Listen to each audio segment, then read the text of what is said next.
Om Tatsat. Vayu Purana. O Maharshana and the other sages. Before reading the Puranas, we pray to Narayana and to Saraswati, the goddess of living. We also pray to the sage Vedavyasa. We worship the great Shiva, the Lord of the universe. We also worship Brahma, the creator, and the wind god Vayu. King Ashima Krishna, alternatively Ashima Krishna, ruled the earth well. During the reign, several sages organized a yajna, sacrifice, on the banks of the sacred river Drishathwati. The river flowed through the region that was known as Kurukshetra. The sacrifice went on for a very long time, and the sage of Maharshana came to visit the sages who were conducting the ceremony. Maharshana was so named because the recitals thrilled Harshana, the body hair of his listeners. Maharshana was a disciple of the great sage Vedavyasa and had learned the Puranas from his teacher. He was also well versed in the Vedas and the stories of the Mahabharata. As soon as Maharshana arrived, the other sages greeted him warmly. Maharshana greeted them in return. The assembled sages told Maharshana, "Great Sutta, we are gratified that you have decided to grace our ceremony by your august presence. This is an auspicious occasion for telling us the stories of the Puranas. You have learned them from the great Vedavyasa himself. Please recite the Puranas and slake our thirst for knowledge." Well, Maharshana belonged to the Sutta class. A Sutta was the son of Kshatriya and the second of the four classes father, and a Brahmana, the first of the four classes mother. Looking after horse and acting as a charioteer were occupations that were prescribed for Suttas. In addition, they sang the glories of king. The account of the Purana states the Suttas were first born when the great king Prithu organized a yajna. They accordingly become raconteurs of the great deeds of Prithu and thereafter of all kings. They also recited the stories of the Puranas. Also, it was stated that Maharshana was well versed in the Vedas, and the Sutta had no right to the knowledge of the Vedas.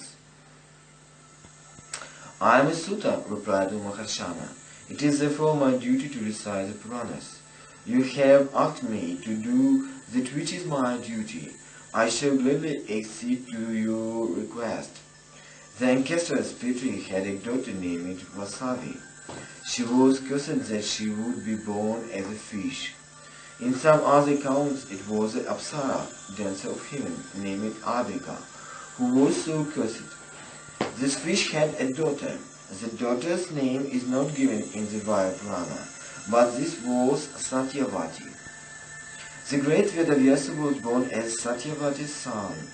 Vedavyasa learned the Vedas from the great sage Jatukarna. He also composed the Mahabharata and the Puranas. "I have learned the Puranas from Vedavyasa," continued Maharshana. "There were several sages who lived in the forest known as Naimisharanya. They requested the wind god Vayu tells them the answers to many questions. Vayu supplies constitute the Vayu Purana, and this is the text I shall recite for your benefit. It is the most sacred of all the Puranas and is full of wisdom.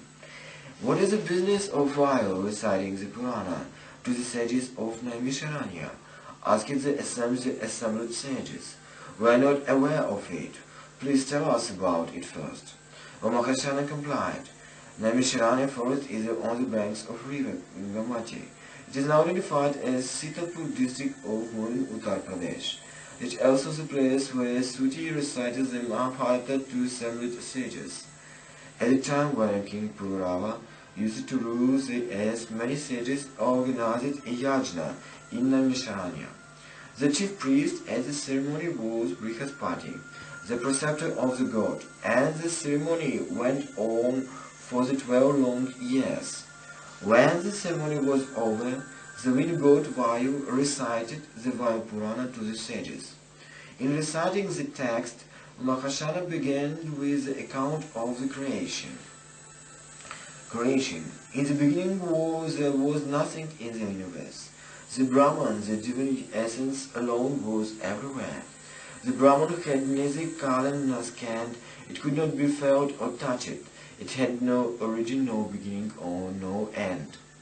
The Brahman was a constant, and it was the origin of everything that was destined to be in the universe. It had no form, but nor was it without form. The Brahman apart, there was nothing in the universe, and the universe was shrouded in darkness.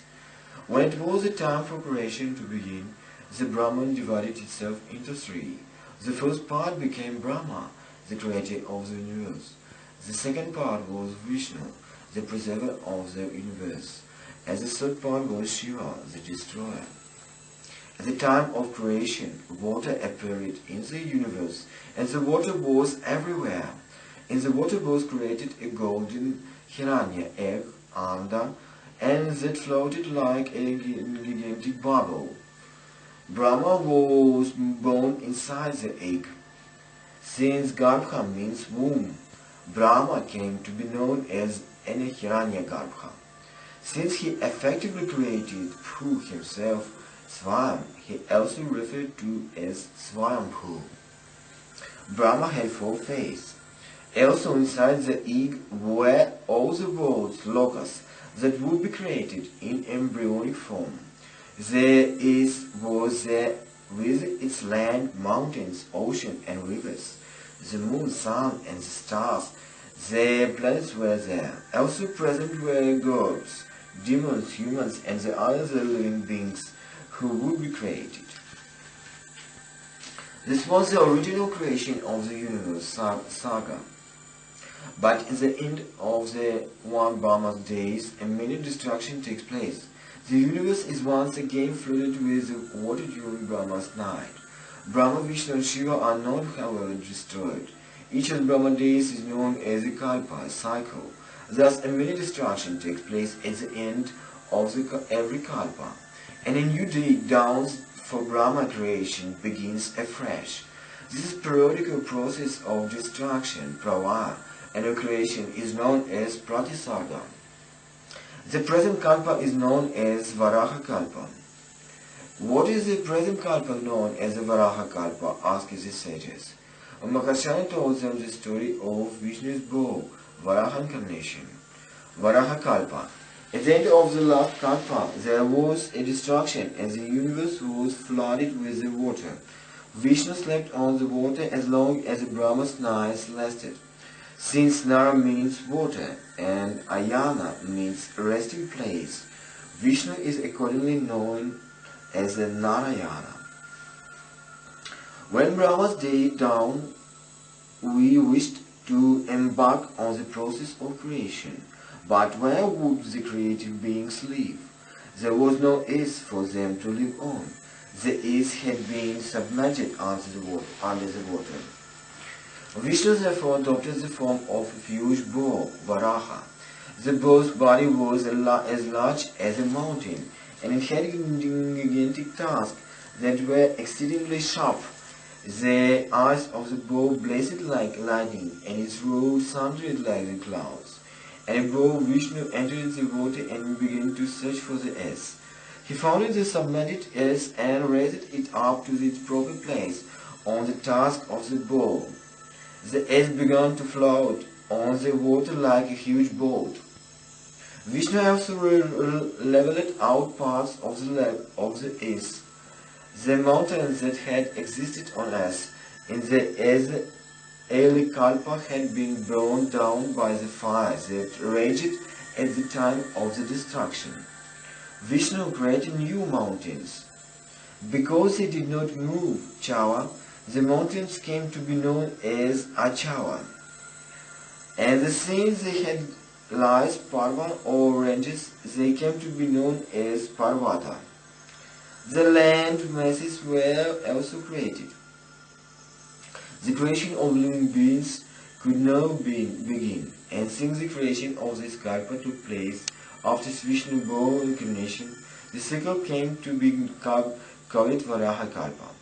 Brahma created water, fire, air, the sky, direction, heaven, ocean, rivers, mountains, and trees. He also created time, night, and days. Through his mental powers, he created three sons, namely Sanandana, Sanaka, and Sanatana. In most other Puranas, four sons, named Sanatkumara, is also mentioned. In each kalpa, there are 14 manvantaras, eras. Each manvantara is ruled over by a manu. The gods and the seven great sages Saptarishi change from the manvantara to another. The title of Indra, king of the gods, also change hands. In any one particular manvantara, there are 28 crores of gods. Therefore, in 14 manvantaras, there are 392 crores of gods.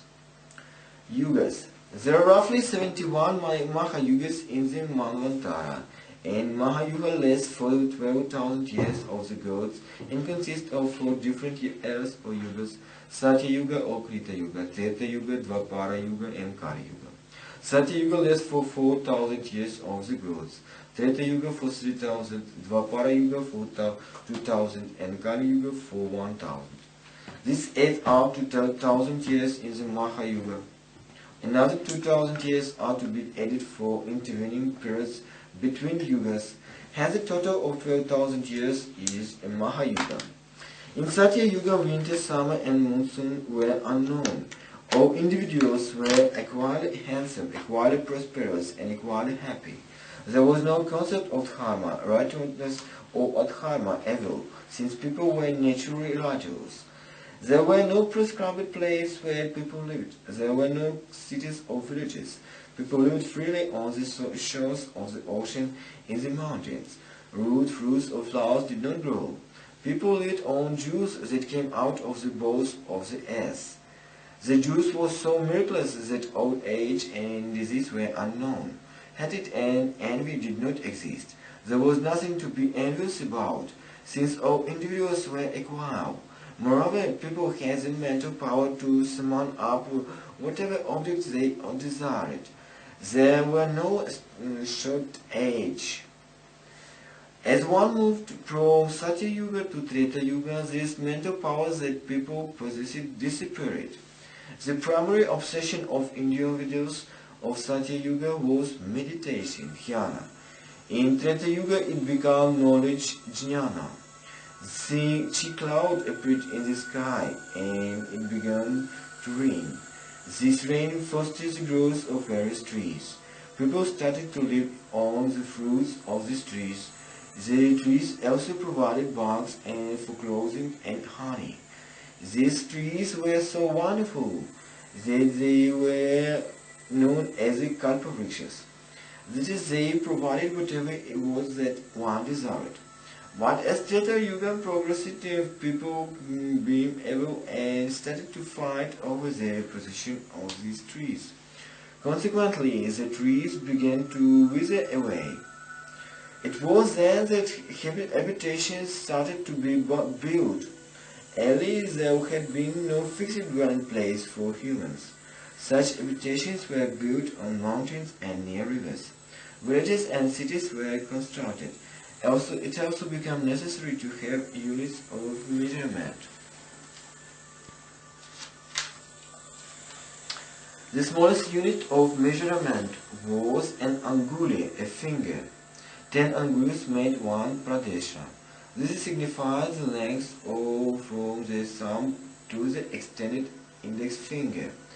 The distance from the thumb to the extended middle finger was tava. From the thumb to the extended ring finger, Gokarna, and from the thumb to the extended little finger, Vitasthi. Thus 12 angulis were equivalent to 1 Vitasthi. 21 angulis meant 1 Ratni, and 24 angulis meant 1 Hasta. 42 angulis were equal to 1 Kishku. 4 Hastas made 1 Han, bow length. 2,000 Khintanas were one Gavyuti, and 4 Gavyutis constituted one Yajana. Thus, one Yajana was made up of 8,000 khanas. The Yajana was the basic unit for measuring the size of human habitation. The houses that men built were known as showers. This is because they were modeled on trees.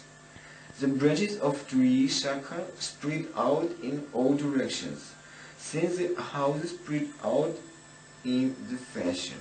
They were called showers. The palace were called prasada. The word signifies that this is spellings please the mind. The kalpavrikshas having disappeared, people had to look for means of sustenance. This is where we found in trees and herbs. In fact, the discovery of herbs goes back to Treta Yuga. But people became evil. They fought over the possession of rivers, land, mountains, trees, and the herbs. Might became right, and those who were strong managed to establish property rights. The weak suffered. The result of all this fighting was that the trees and the herbs disappeared and food grains grew no longer. The entire earth was swallowed up by the thick forest. Suffering from hunger and thirst, people went to Brahma in search of a solution. Brahma milked the earth so the trees, herbs and food grains might grow afresh. To make sure that people did not fight again, Brahma laid down the precept of righteous conduct. This was encapsulated in the principle of Varna, Ashrama, Dharma, the system of 4 Varnas classes and the 4 Ashramas stage of life. The principle of Varna, Ashrama, Dharma thus dates back to Treta Yuga and was enunciated by Brahma himself. People are divided in 4 Varnas. The first class is that of Brahmanas. The Brahmanas are those who are knowledgeable in the true nature of the Brahman. Their primary occupation are performing sacrifice, studying and receiving alms. The second class consists of Kshatriyas. Their primary duties are to be armed so that they can protect the good and punish the evil. They must also rule and fight. The third class consists of Vaishyas. The primary duties of Vaishyas are agriculture, animal husbandry, and trade. The fourth and final class is of Shudras. The Shudras are to serve the other 3 classes and act as artisans. They are not permitted to study, perform sacrifice, or donate alms. These are only permitted for the first 3 classes. A Brahmana who performs his duties well gets to live with Brahma.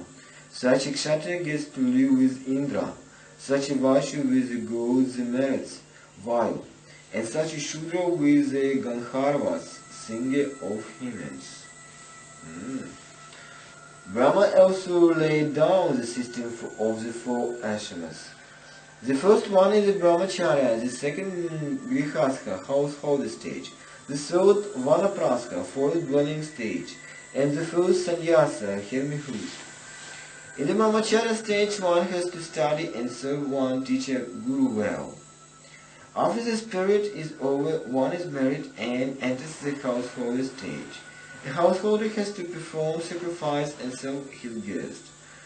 Gargastya is superior to the other 3 ashramas, since it is one of the alms provided by householders that individuals in the other 3 stages of life subsist.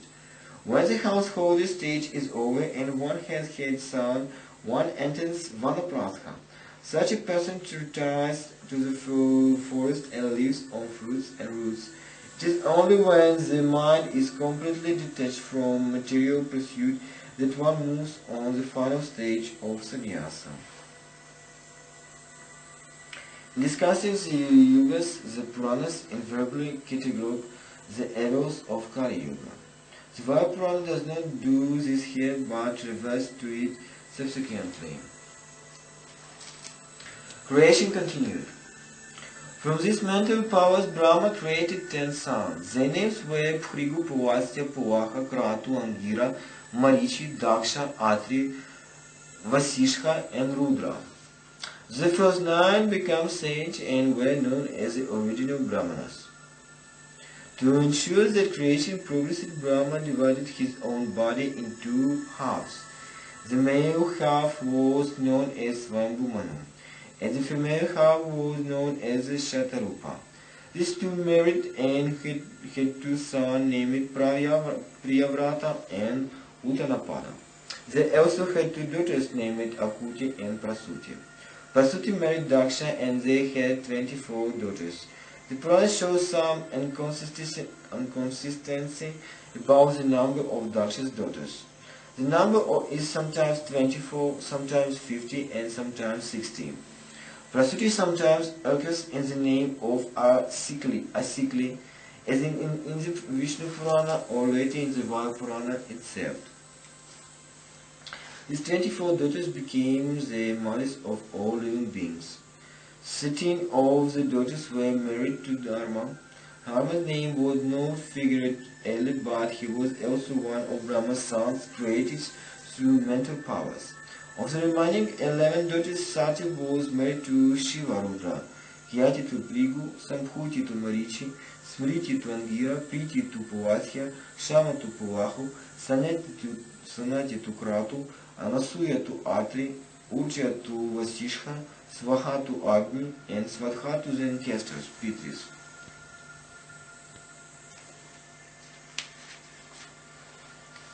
Nothing else has so far been said about the origin of Agni, the fire god. According to the Vishnu Purana, Agni was Brahma's son. According to the Mahabharata, he was Dharma's son. Also, the Vayu Purana states that Sakshi's daughter was the mothers of all beings in the universe. The count is left hanging in the air. According to later counts, gods, demons, human, and other living beings were born from Daksha's daughters who were married to the sage Kashyapa. Brahma told Shiva, "Why don't you create some beings?" Shiva agreed with alacrity. But all the beings whom Shiva created were just like him in form. That is, they were immortal. "Why are you doing?" exclaimed Brahma. "Don't create beings who are immortal. Create those that are mortal." "I will not create mortal beings," replied Shiva. "Then stop creating," responded Brahma. "I will take care of creation myself." Shiva ceased to create, but the beings whom he had already created came to be known as the Rudras. They were given rise to offerings made as a sacrifice together with the other gods. Yoga. Shiva taught the world the technique of yoga. Yoga literally means union and is a form of meditation that teaches about the union between the individual human soul, Atman, and the divine soul, Paramatma. It is a knowledge that it is strived for by those who meditate, and one who does not appreciate this union suffers from illusion. Yoga have 5 components: the pranayama, dhyana, pratyahara, dharana, and smarana. Usually yoga is stated to have 8 components. For example, asana, posture, and samadhi, final stage of union, are also included. Pranayama signifies control over the breeze of life. A lean or an elephant is a wild animal, but if lions or elephants are caught and tamed, they can be made to serve man's purpose. Exactly similarly, when the breeze of life is controlled and mastered, an individual can use it to serve his own will. Pranayama must always be practiced in a proper posture, asana. Pratyahara signifies the withdrawal of the sense from material attachment. The next step is the dharana. One chooses the image that one is contemplating and fix it one's mind. In the process, it is best to concentrate on the tip of one's nose or at the center of one's brows. Once the image has been thus fixed, one can begin the actual process of meditation, dhyana. Yoga must, however, always be practiced in proper place and a proper time. It must not be practiced in the middle of the forest, near fire, or a place frequented by wild animals and insects. There must not be any noise to distract the practitioner. Nor must yoga be practiced when one is hungry or thirsty, or in unhappy state of mind. If these injunctions are not adhered to, yoga can bring great harm. It can lead to illness, dumbness, deafness, blindness, and old age before the appointed time. But practiced properly, yoga is a cure for various illnesses. When one is practicing yoga, there are various disturbances and distractions that impede the progress towards the desired goals. These are known as upasargas. For example, one might become overly attached to relations, to becoming wealthy, or to attaining heaven. Noises ahead. Also, there are no real noises at all. Demons, ghosts, and Gandharvas are seen. All of these are illusions and have to be conquered. When the upasargas are successfully conquered, a practitioner of yoga attains various powers. These are known as Aishvarya, wealth, powers. There are 8 of these powers. The first is known as an anima. This enables the individual to obtain whatever object he desires from anywhere in the universe instantly. The second is known as vakima. This enables one to travel through the sky. The third power is a prapti. By means of this, any object in the 3 worlds can be obtained. The first power is called prakamya. This gives individuals the power to obtain all the wealth of the universe. The difference between anima, prapti and prakamya is not very clear. The fifth power is called mahima. So this is power one can be connected to any place or any object in the universe. The 6 powers of Ishitva gives one all the capability to cause happiness or unhappiness anywhere in the 3 worlds. The 7th power is Vashitva, that grants the power to control other living beings and all objects. The final power is known as Kamavasatya. By means of this, the individual can travel freely at will. A person who attains these powers knows no birth, death, old age, illness, happiness, or unhappiness. The sense means nothing to him. Nor do material objects. His mind is fixed only the Brahman. Everything else is unreal. Dreams and omens. Dreams and omens help people to predict the future. A person who cannot see the pole star Dhruva or the Milky Way, Chayapatha, will die within the space of a year.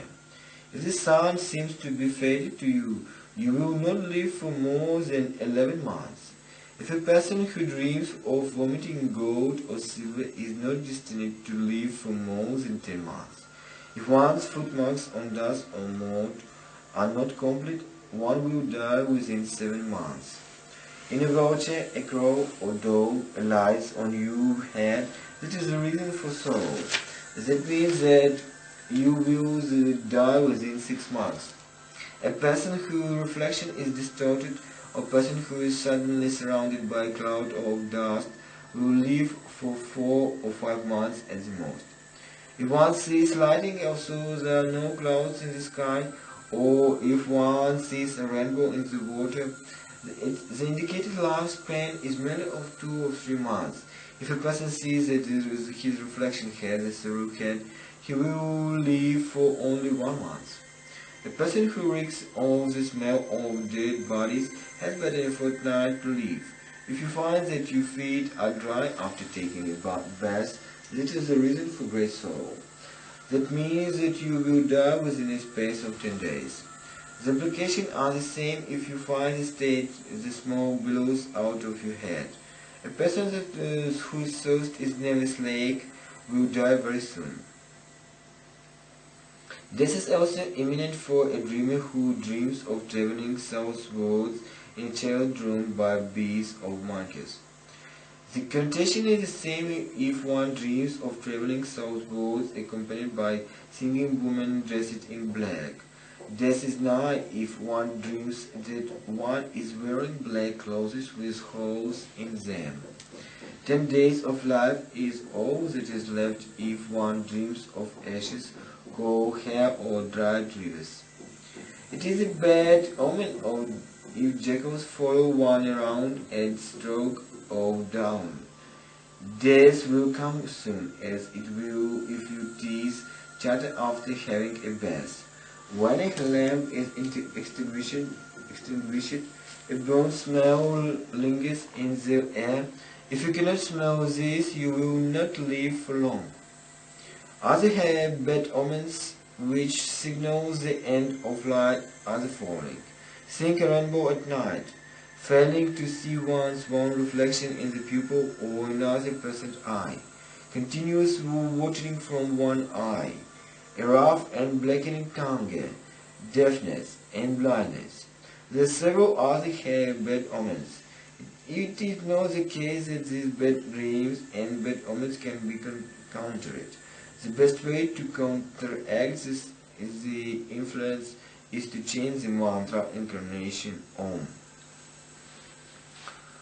Om Brahma. Kalpas. There was a sage named Savarni. He told the wind god Vayu, we know that the present Kalpa is called Varaha Kalpa.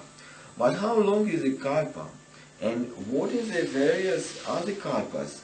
Please tell us the answer to this question. One says the following. There are 4,320,000 years in Kalpa. Each Kalpa is only one of Brahma's days, and 1,000 Kalpas constitute 1 year for Brahma. 8,000 such years constitute Brahma's Yuga, and 1,000 of these Yugas are called as Savana. 2,000 Savanas constitute a Trivrita, and this is the period of time for which Brahma lives. The Kalpas in the original creation were as follows: Bhava, Bhuva, Tapa, Bhava, Ramha, Ritu, Kratu, Vahni, Havyavahana, Savitra, Bhuva, Ushika, Kushika, Gandharva, Rishabha, Sadaja, Madhjalya, Madhyama, Varaja. The great Vairaja Manu was born in this Kalpa, and his son was the great sage Daditya.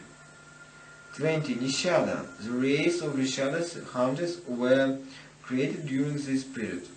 Paschama. Medhavana. The word Medha means cloud and Vahana means to bear. In this Kalpa, Vishnu adopted the form of a cloud and bore Shiva on his back.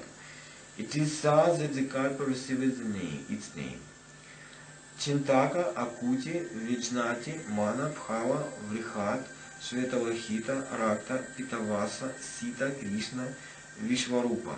The Guru Saraswati appeared in this Kalpa. There is some confusion here. The Vayu Purana itself states that the Varaha Kalpa was the 7th Kalpa and that the preceding Kalpa was the Padma Kalpa.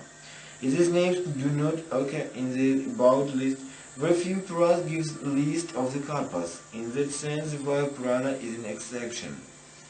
As you already know, in each Dvapara Yuga, a Vedavyasa is born. The Vayu Purana now lists the name of the 28 Vedavyasas who have been born so far.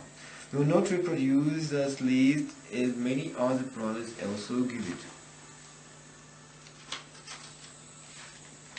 Brahma, Vishnu and Shiva.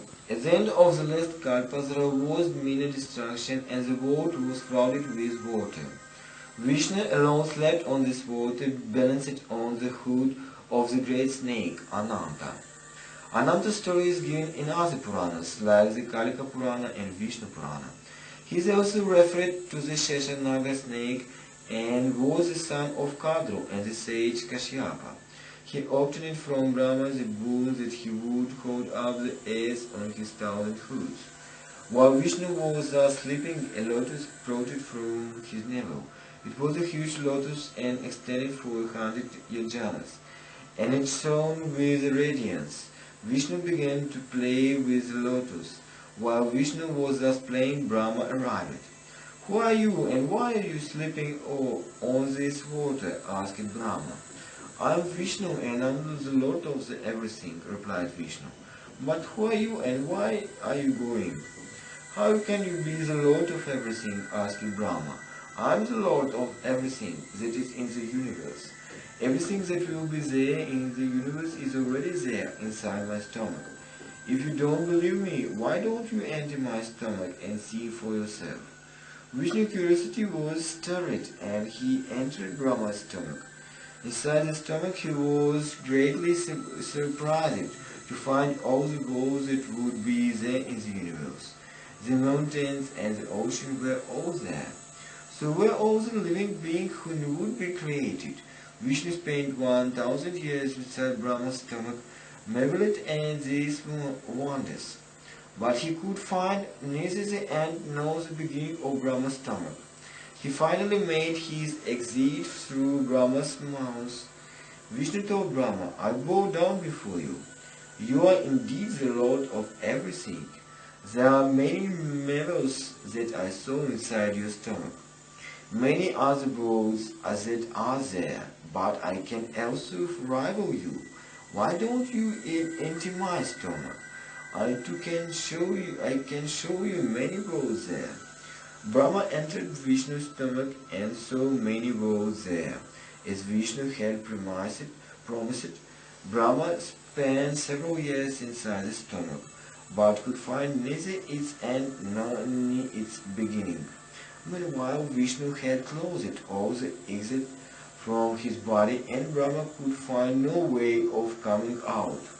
He finally made his body very small and came out through Vishnu's navel. He clambered up the stalk of the lotus and seated himself on the lotus. Since the lotus is called Padma, and Yoni means birthplace, Brahma came to be known as Padma Yoni.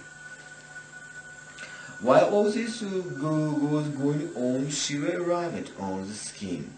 He held a trident in his hand. Such was the speed of Shiva's arrival that huge tidal waves were created in the water.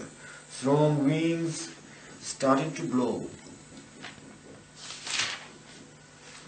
"What is all this? Why are you shaking the lotus so and creating tidal waves?" Brahma asked Vishnu. "Who speaks from my navel?" said Vishnu. "Don't you remember?" replied Brahma. "I am Brahma. You had entered my stomach, and thereafter I had entered your stomach. But you had closed all this exit so that I had no way of getting out. In fact, I ought to be downright angry with you for treating me thus. I had to emerge through your navel, and I am now seated on the lotus." "I am sorry," said Vishnu. "I had no meaning to insult you. I had only wished to play with you for a while.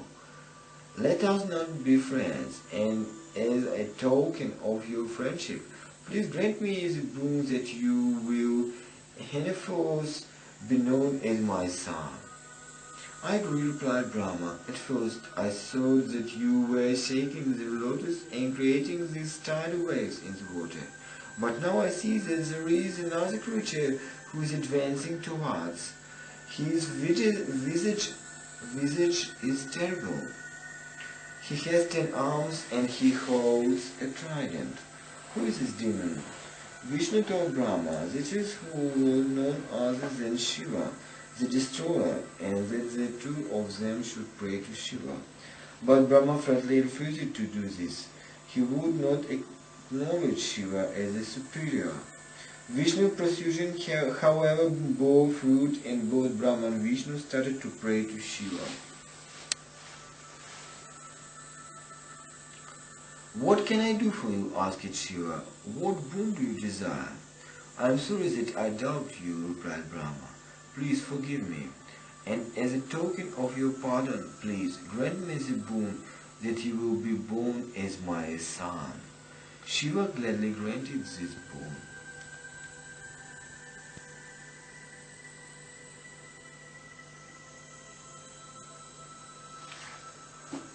Om.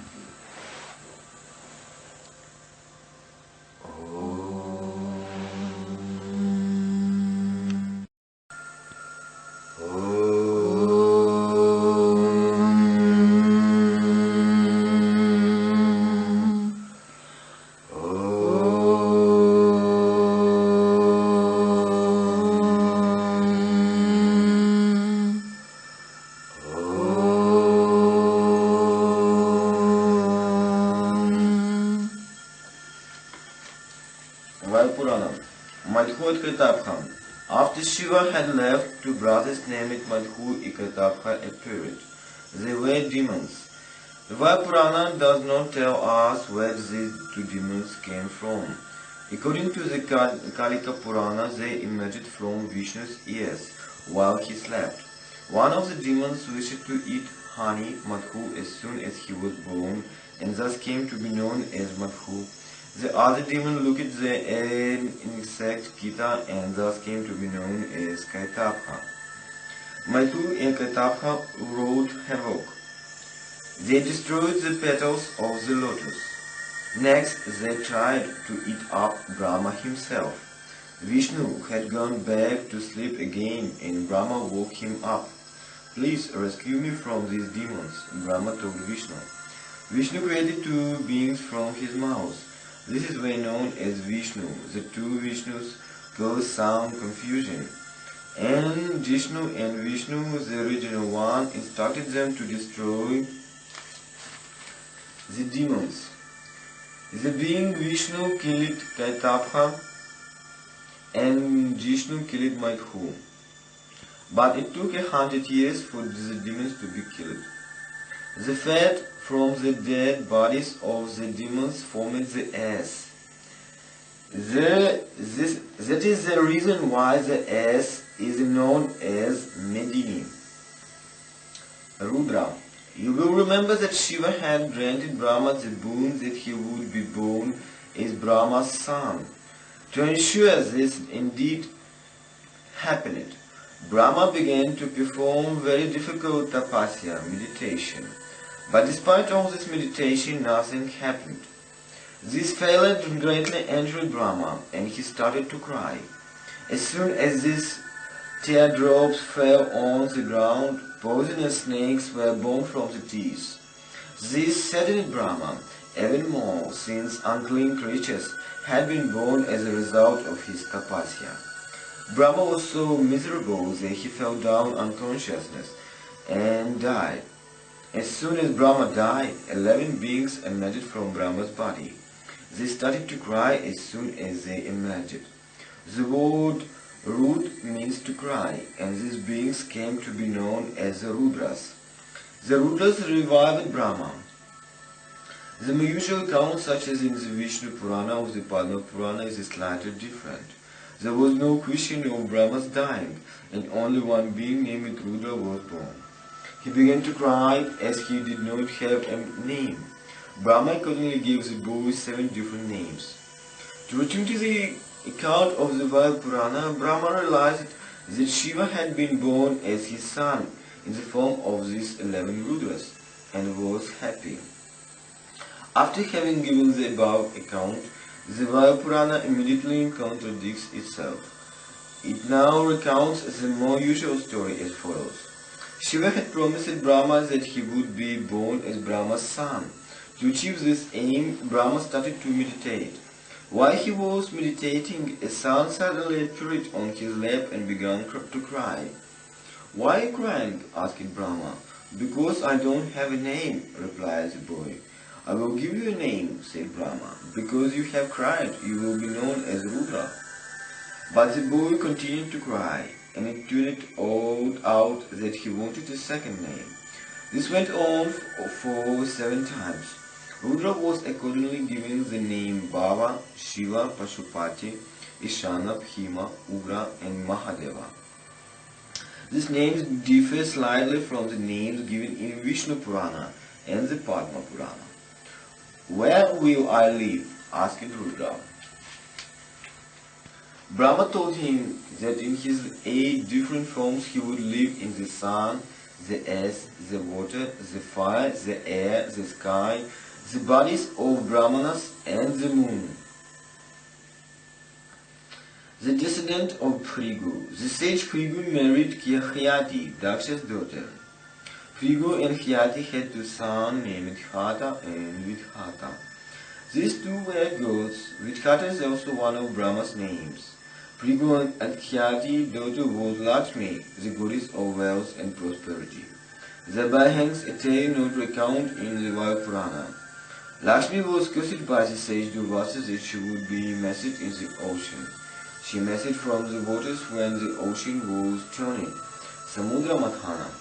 Lakshmi was married to Vishnu. The descendants of sage Phrigu were known as the Bhargavas. One of whom was the great sage Markandeya. The Vayu Purana also enumerates the descendants of the other sages. Daksha.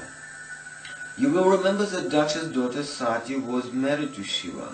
Daksha was thus Shiva's father-in-law. But as a son-in-law, Shiva never showed Daksha adequate respect. Also, Daksha failed. For instance, Shiva never bowed down before Daksha. On one occasion, Daksha invited all his daughters to his house. The only one whom he did not invite was Sati. Also, Sati happened to be his eldest daughter. The reason behind Daksha's not inviting Sati was his hatred of Shiva. Sati, however, went to visit her father. Also, she had not been invited. And while she was there, Daksha ignored her and paid her no attention. Father, why are you treating me thus? Asked Sati. I am after all your eldest daughter. That may be, replied Daksha, but consider your husband. He is far inferior to my other son-in-law. All the others are great sages and show me respect. But your husband is a worthless fellow and is perpetual thorn in my side. That is the reason I don't treat you with respect. Sati was aghast at these words. My husband and I have no sin it, she told her father. Yet you have insulted us both. I owe this body to you, since you happen to be my father. But I no longer wish to possess a body that owes its origin to you. I shall therefore give up this body. When I am born again, I will be remarried to Shiva. Having said thus, Sati started to perform yoga. Such was the power of her meditation that a fire emerged and burned her physical body into ashes. Shiva learned this tragic news and was furious. He came to Daksha's house and told Daksha, for this sin you will be born on earth. That is my curse on you. As for the sages who are the son-in-law, they too are cursed. I don't care about your curse, replied Daksha. I will continue to defy you when I am born on earth, and I will instruct the sages that they are not to give you a share of the offerings that are made to gods as sacrifice. Sati was reborn as Parvati, the daughter of Minaka, Adinatha, Mena, and Himavana. She was remarried to Shiva. Because of Shiva's curse, Daksha was born on earth, and he was born as the son of Maricha and the 10 Prachitas. The Prachitas were brothers who became sage and subsequently married the same woman, Marisha. Daksha decided to organize an Ashwamedha Yajna, host sacrifice, but due to his early enmity with Shiva, Daksha did not invite Shiva to this sacrifice. The sacrifice was being held in the foothills on Himalayas on the banks of the holy river Ganga. All the gods and the sages had been invited to the sacrifice and to enter to the ceremony. The only exception was Shiva and his companions.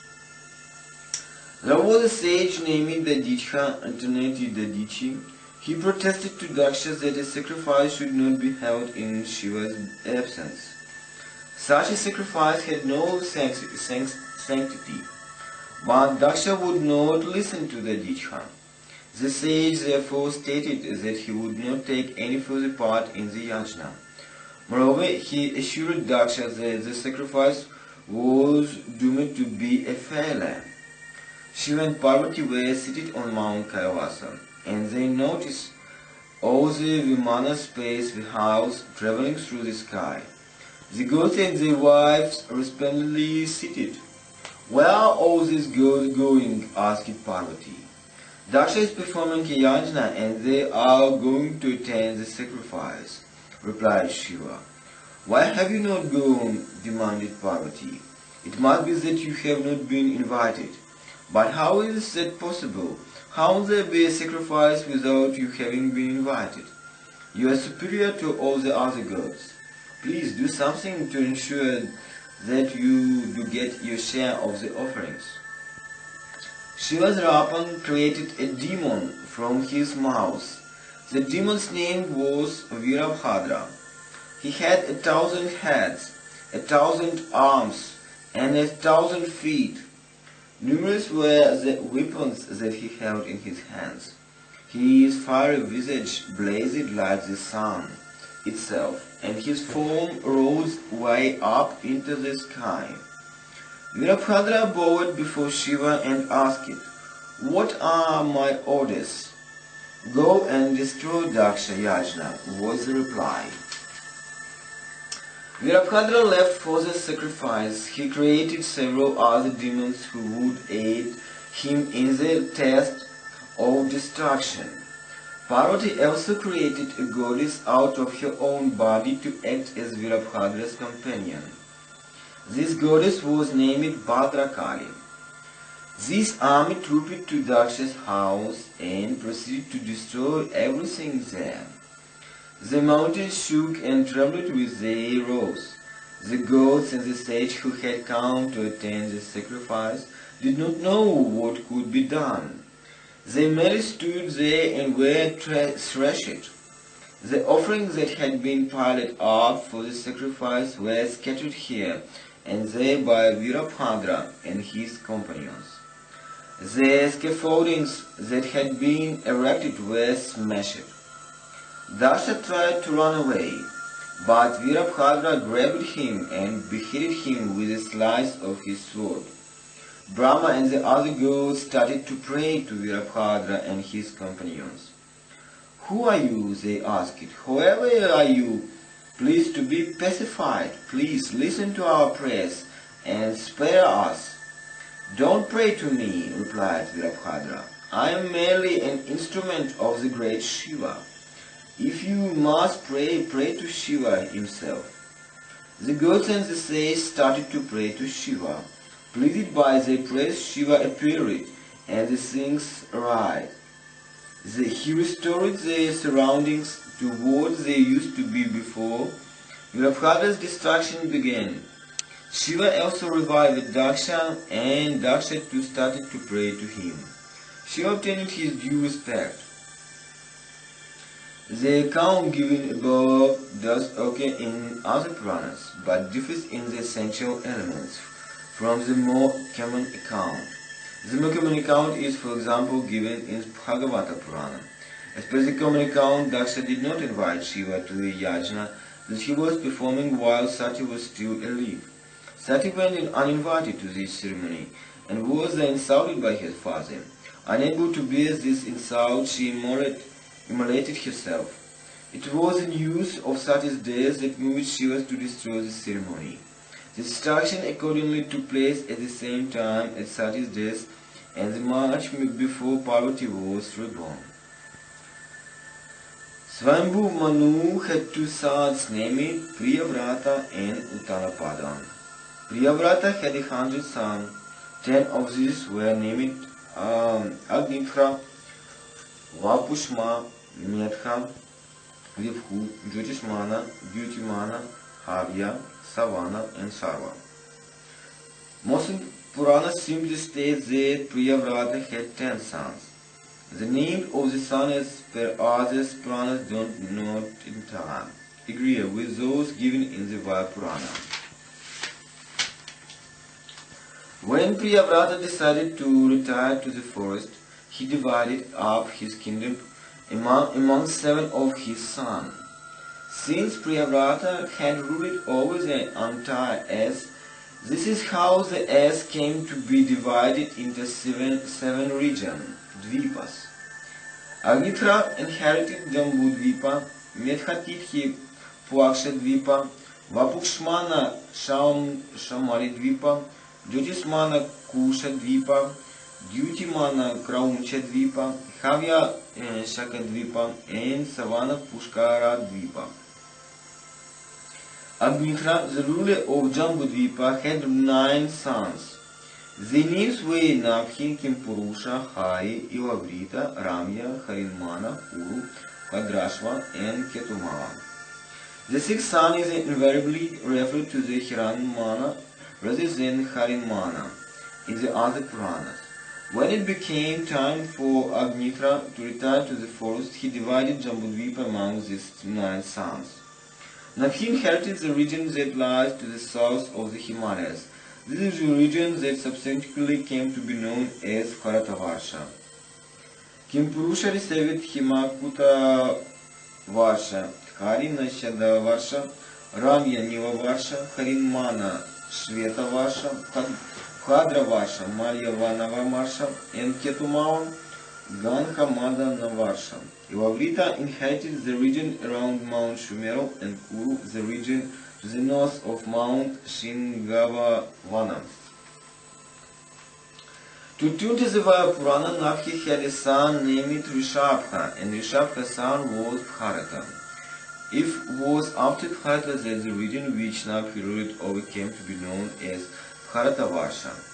Mount Shumero, alternatively Meru, is in Jambudvipa.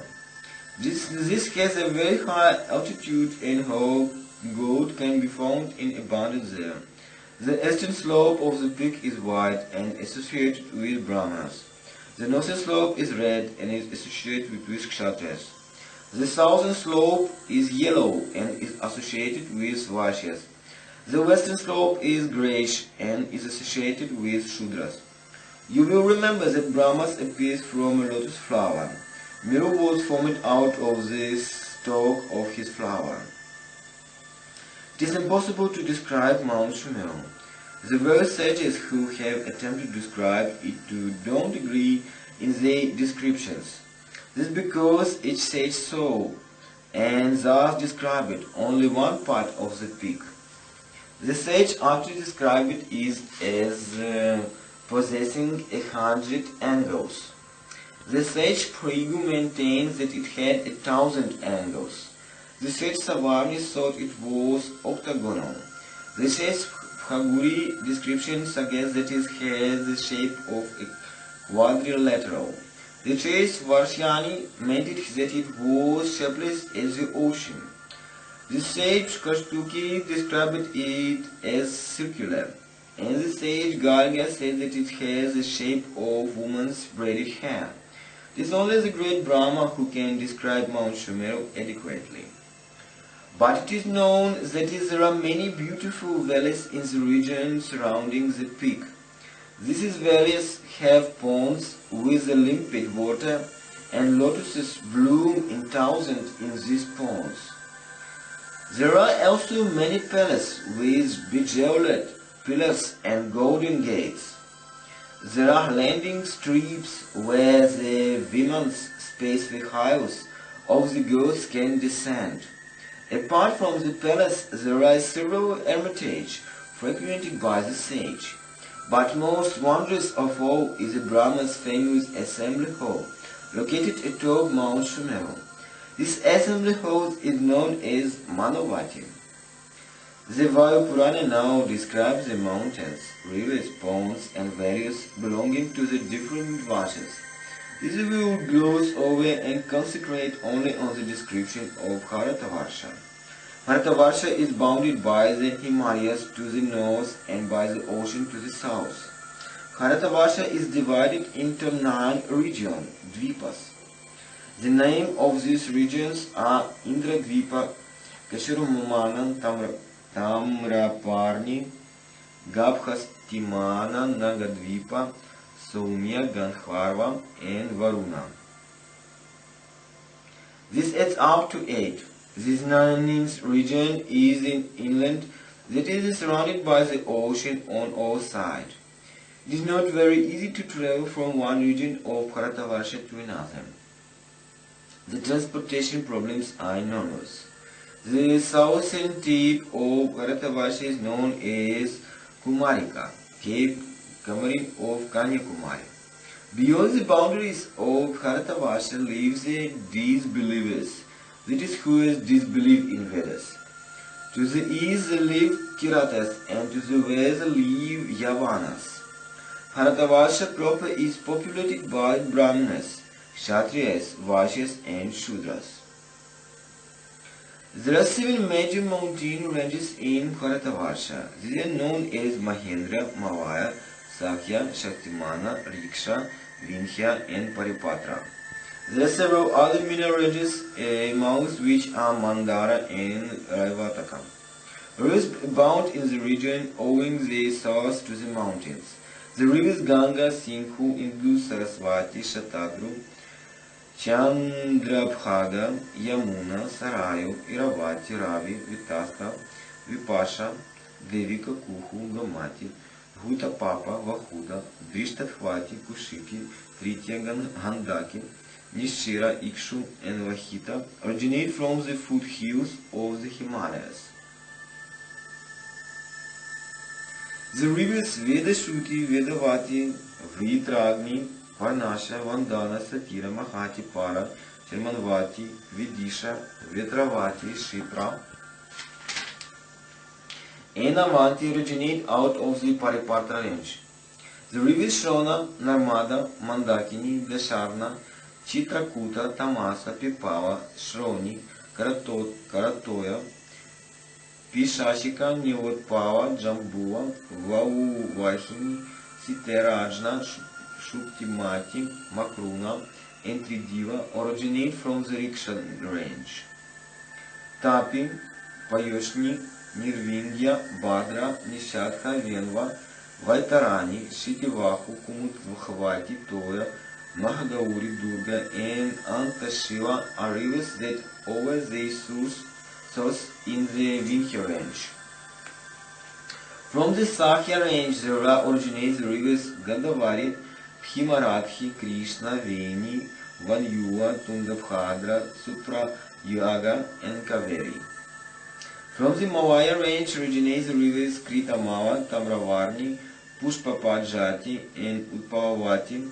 In the Mahendra range are found the source of the rivers Trishama, Kratutulya, Ikshuva, Tridiva, Vangulini, and Vamshadhara. The rivers Rishika, Sukumari, Mandaga, Mandavahini, Kupa, and Pavashini originate in the Shaktimana range. Astronomy. The earth is made up of 5 elements, Bhuta. These are earth, wind, sky, water, and energy.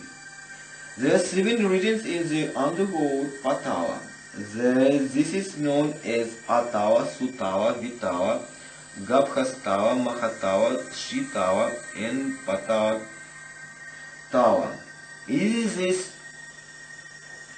Is thus both a specific region, Loka, of the underworld, as well as a generic name for the underworld as a whole. The names of the 7 regions of the underworld vary from Purana to Purana. For example, name Rasa Tava occurs in many texts. The ground in Atava is dark in color, in Sutava it's pale. Vitava has ground that is red. In Gavsatava the ground becomes yellow. In Mahatava it is white. There are numerous stones and boulders in Shitavan. But in Patava the ground is laced with gold. Snakes and demons live the underworld. Atava is ruled by the demon Namuchi. Sutava by the demon Mahajamha. Vitava by the demon Prahvata. Gavhatava by the demon Kavanini. Mahatava by the demon Virachana. Shitava by the demon Kishari. And Patava by the demon Vali. The great snake Vasuki lives in Shitava and the great snake Shesha lives in Patava. Vasuki is the king of snakes, Nagas. He was the son of Daksha's daughter Kadru and the sage Kashyapa. Usually Vasuka and Shesha are regarded as synonymous, the name Ananta also being used. The eyes of the snake Shesha are like red lotus. His complexion is white and he wears blue. His 1,000 hoods glow with radiance. Just as there are 7 lokas which constitute the nether region, there are 7 lokas which constitute the upper region. The universe consists of 14 lokas. The 7 lokas which form the upper regions are named Bhuloka, Bhuvarloka, Svarloka, Maharloka, Janaloka, Tapaloka and Satyaloka. The smallest unit of time is a Nimesha, the time it takes for the eyes to blink. 15 Nimeshas constitutes a Kastha. 30 Kasthas are a Kava. 30 Kavas make a Muhurta, and there are 30 Muhurtas in the space of one night, and one day Ahararatra. The 30 Muhurtas in a day are divided in 10 units, each unit consisting of 3 Muhurtas. The units that correspond to the time of sunrise is known as Prata. The next unit is called Sangava. Forenoon is followed by Madhyana noon. Next comes Aparna, afternoon, and Sayana, evening. These 5 units made up of 15 Muhurtas form the day. There is an equal number of Muhurtas in the night. This should not be taken to mean the day and night are always equal. Sometimes the day is longer than the night, and sometimes the night is longer than the day. Day and the night are equal twice a year. These 2 occasions are the precise midpoints of early autumn, Sharad, and spring, Vasanta.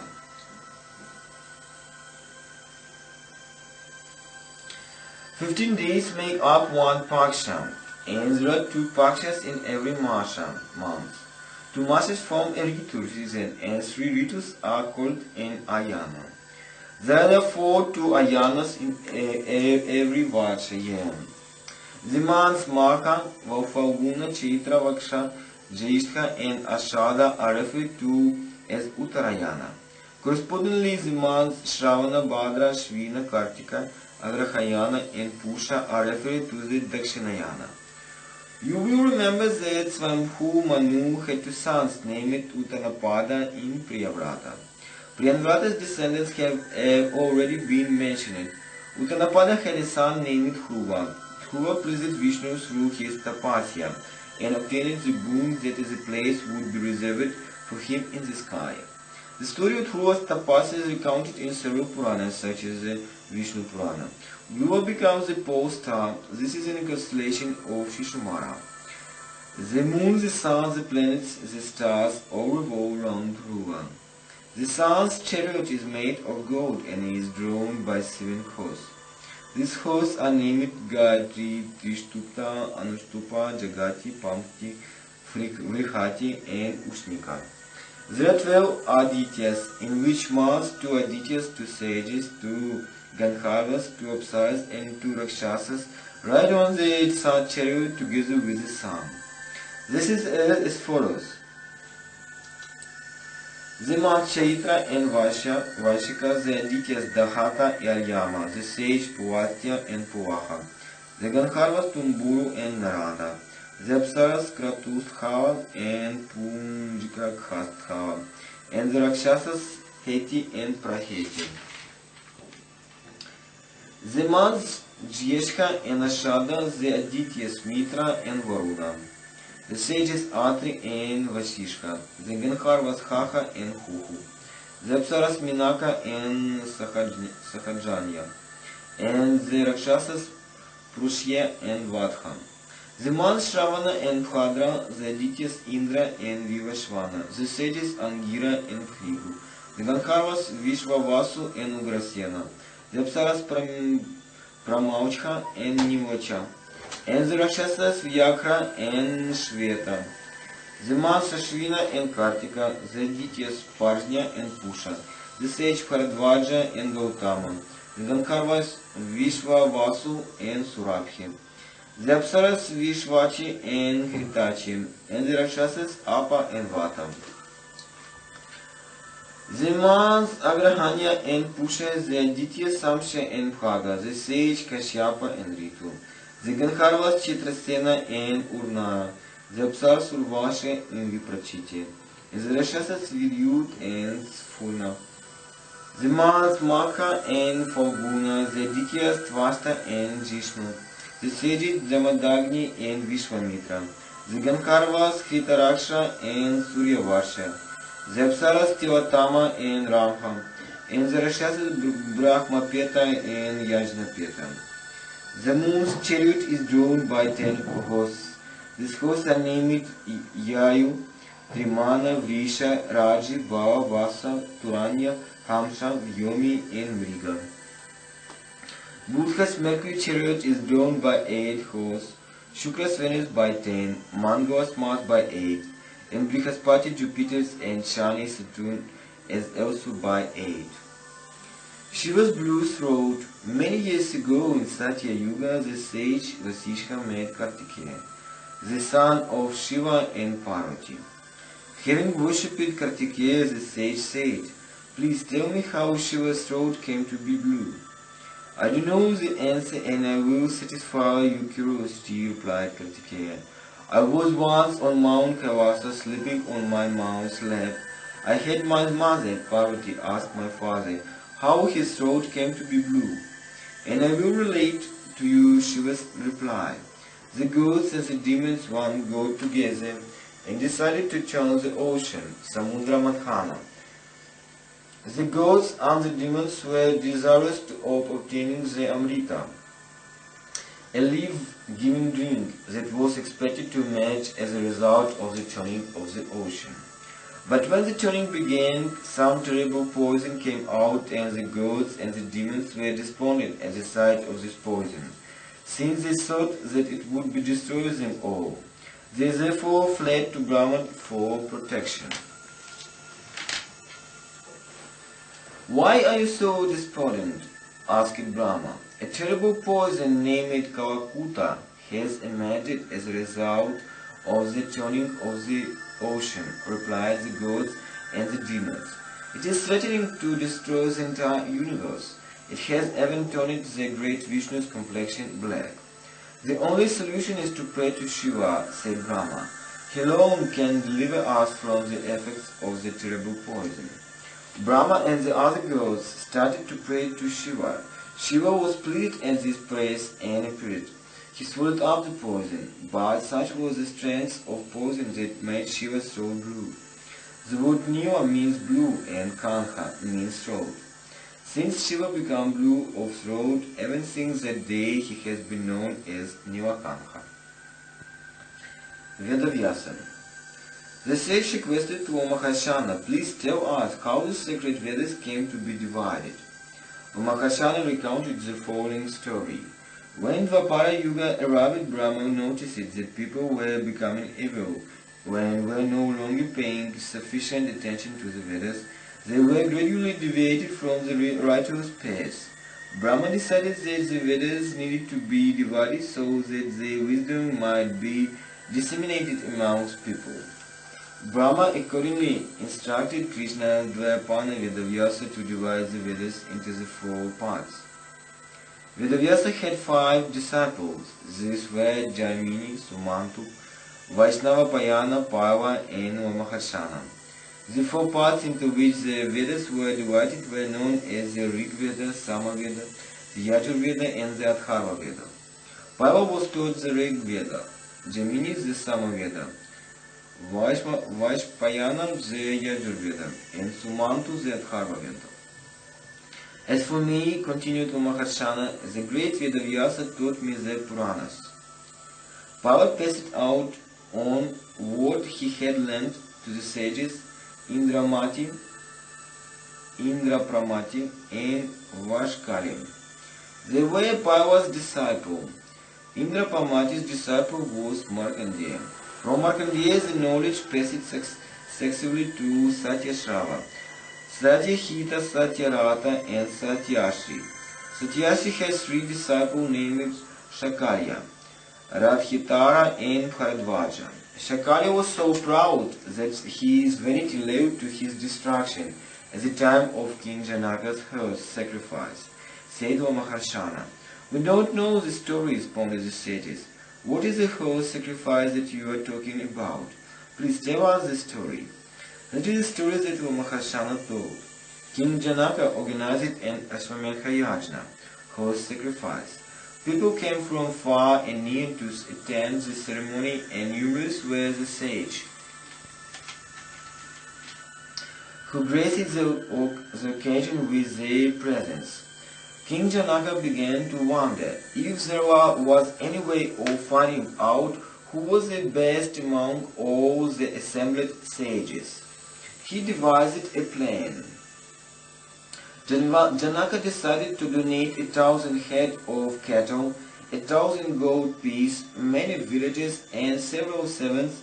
He then told the sages, I have gathered all these tribes as a tribute to knowledge, but I am not unable to decide who among you is the most learned. Why don't decide for yourself? Let the person who is the most superior among you claim all these wealth for himself. Hearing this, the sage started to fight and argue. Each wanted the wealth for himself. Therefore each sage maintained that he was superior to all the others. Among the sages was the great sage Yajnavalkya, and Yajnavalkya told his disciple, Take all this wealth to my home. I am the most learned among the sages. I have studied the Vedas really well. I will debate with anyone who dares to challenge me and establish my supremacy. The other sages were naturally not at all pleased to hear these words, and they began to debate with Yajnavalkya. Even so, all the sages combined against Yajnavalkya. They were no match for him, and Yajnavalkya easily defeated them. Yajnavalkya then addressed the sage Shakarya. What about you, Shakarya? He asked. Why have you kept quiet? I know that you are full of vanity about your learning. What about debating with me? It is you who are proud and vain, retorted Shakarya. I will bring you down a peg or two. I am certainly going to debate with you. The debate started. Shakarya asked Yajnavalkya more than 1,000 questions, but Yajnavalkya provided the right answers to all of these questions. He then told Shakarya, I will ask you a single question. If you cannot give me the right answer, I curse you and that you will die. Shakarya did not know the answer to the questions that Yajnavalkya asked. He therefore died. But prior to these events having taken place, Shakarya had composed 5 sacred texts known as Samhitas, and he had taught this to his disciples, Mudhaka, Galoka, Hailya, Matsya, and Shaishirya. Mamakashana continued with Yajnavalkya's story. You will remember that Vedavyasa taught the Yajurveda to Vaishyampayana. Vaishyampayana composed 66 Samhitas and taught them to his disciples. These disciples came to be known as the Charakas.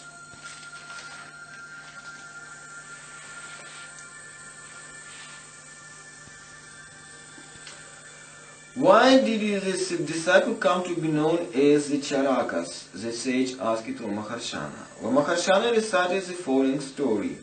There was an occasion when an important religious rite had to be performed.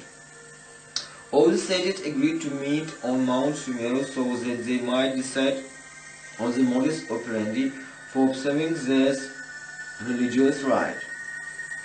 It was also agreed that any sage who failed to attend the assembly on Mount Sumeru would be regarded as guilty of having committed a sin, and the sin would be equivalent in severity to the sin committed from killing a Brahmana.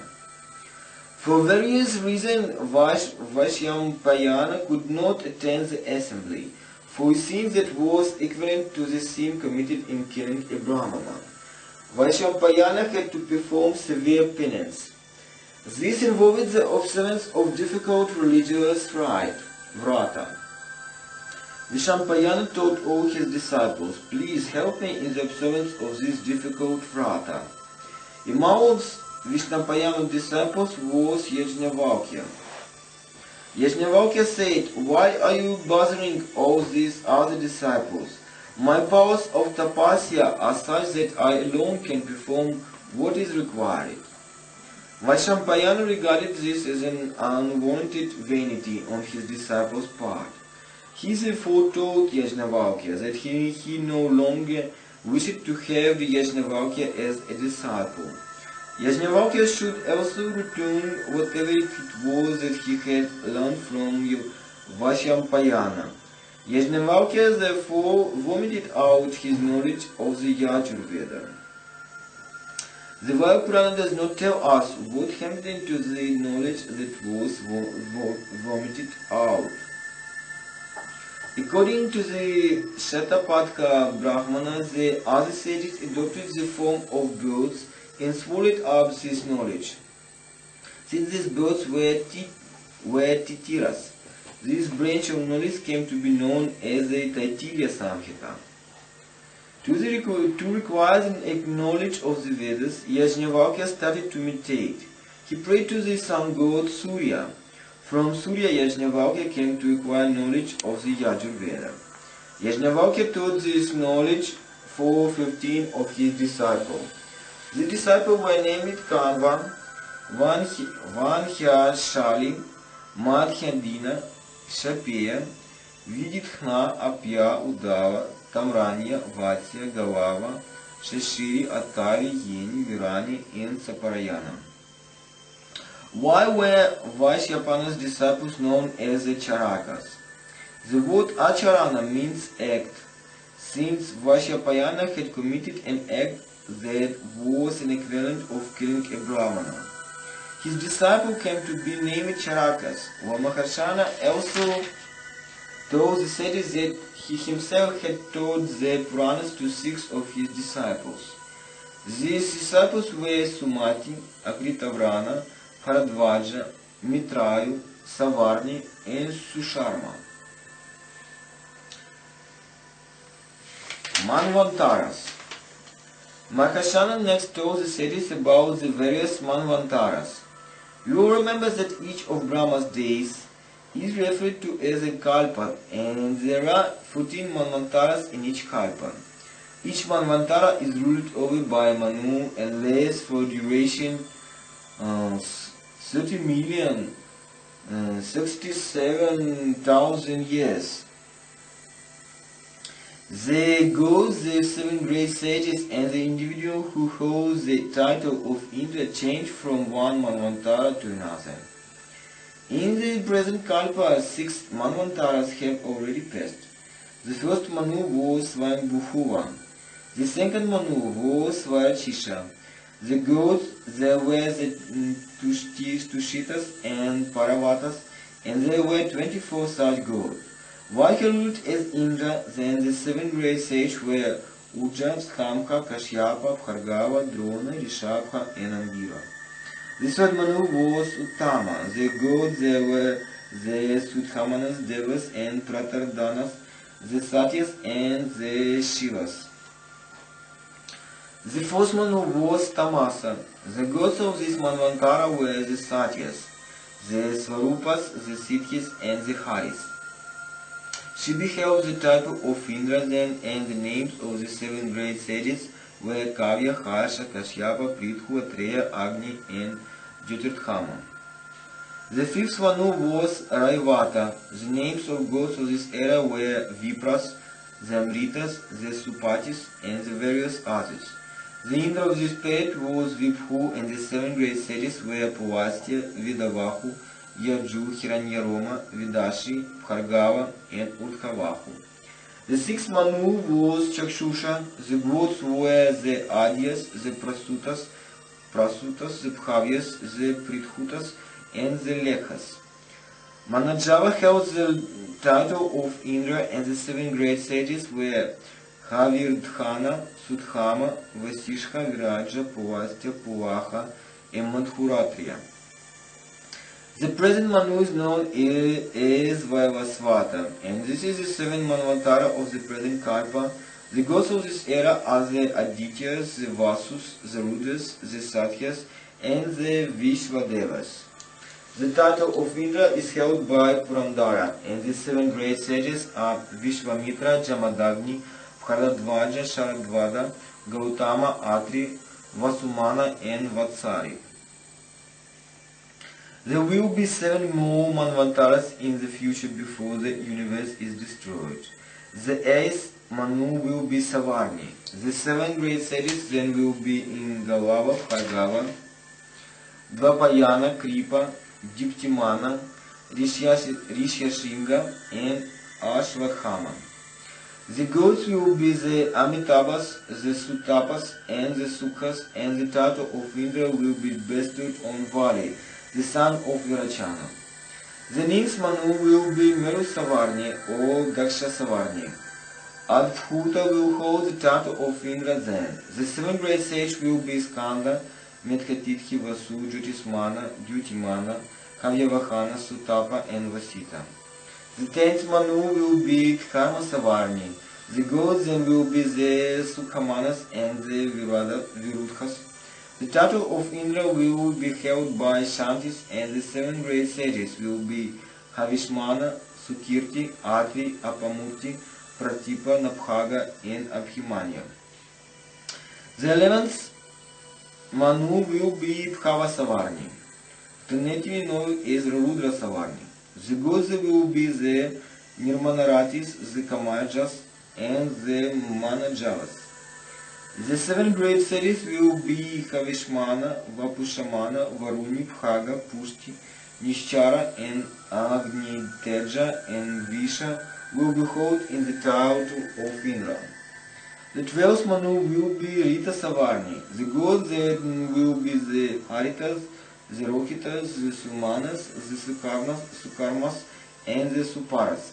The title of Indra will vest with the Ravitadhama, and the 7 great sages will be Kriti, Sutapa, Tapamurti, Tapasvi, Tapashyana, Taparati, and Tapamati.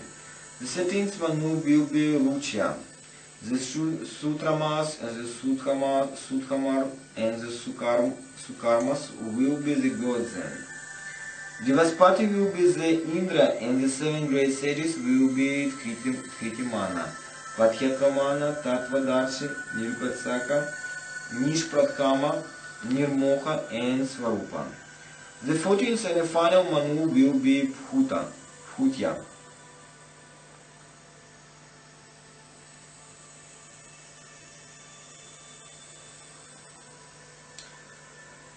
The names of 14 Manvantaras are given in other Puranas as well, but the names tend of differ particularly for the future Manvantaras. The name of the gods, the names of the 7 great sages, and the individual who holds the title of Indra also tend to differ. Vena and Prithu. You will remember that the 6th Manu was Chakshusha. One of the Chakshusha's descendants was the great king Prithu, the son of Vena. Chakshusha had a son named Uru, and Uru had a son named Anga. Anga married Sunitha and they had a son named Vena. Vena was evil and he became the king. He started to oppress the world and his subject. The sage had no option but to kill Vena. The sage then began to knead Vena's dead body. When the right arm of the dead body was kneaded, Prithu was born. He made it fully grown and with a bow and several arrows held in his hand. He was also dressed in invincible armor. Such was Prithu's radiance that he blazed like the flaming sun. The sages interrupted, O Maharshana. How came Vena to be evil? They asked. And if Vena was evil, why was not Prithu evil as well? They asked. Vena's mother was Sunitha, and Sunitha was the daughter of Mrityu. Mrityu was really evil. Right from his birth, Vena tended to associate with his material grandfather, and thus picked up evil ways. He stopped believing in the Vedas. In fact, when he became king, Vena instructed that all yajnas should cease in his kingdom. There was no need to pray to the gods. The only person who was deserving of worship was Vena himself. The sages tried to persuade Vena to give up his evil ways and bring him back to the righteous path, but Vena refused to listen. It was then that the sages slew Vena. But Vena had no son. He would be king in his place. There had to be a king, otherwise the kingdom would degenerate into anarchy. To obtain a son, the sages started to knead the dead body. When the left arm was kneaded, a dwarf was born as a result of kneading. The dwarf was dark in complexion and exceedingly ugly. See, the sage told the dwarf, Nishida. The word Nishida means to sit. All the evil that was in Veda's body went into the body of the dwarf, and the dead body was cleansed of all evil. The dwarf came to acquire the name of Nishada from the word Nishida. His descendants were also known by the same name and became a race of hunters and fishermen. They lived in the Vindhya mountains. Thus, when the dead body was kneaded again, there was no more evil left in Prithu came to be righteous. The word Prithu means plump. Since Vena's right palm was fairly plump, and since Vena's son was born when the right palm was kneaded, the son acquired the name of Prithu. The sages arranged for Prithu's coronation. The waters of all the rivers and all the oceans were brought for this ceremony. All the gods graced the occasion by their presence. That is why Prithu came to rule over the entire earth. He ruled well and his subjects prospered. The earth yielded an abundant supply of food grains. The cows were full of milk. It was at this time that Brahma organized a yajna. Two classes of people known as the Sutas and the Magadhas were born from this yajna. They actually crossbreeds. The Sutas were, for example, the offspring of Kshatriya's fathers and Brahmana's mothers. The sages asked the Sutas and the Magadhas to compose and sing songs in praise of the great king Prithu. Even since that day, the Sutas and the Magadhas became raconteurs who sang songs in praise of kings. The Sutas were asked to live in the region known as Anupa, and the Magadhas in the region known as Magadha. However, Prithu's subject still did not possess any specific occupations. They therefore went to the king and said, "Please tell us how we may make a living." To achieve this end, Prithu decided to level out the earth. But the earth was scared and, adopting the form of a cow, started to flee.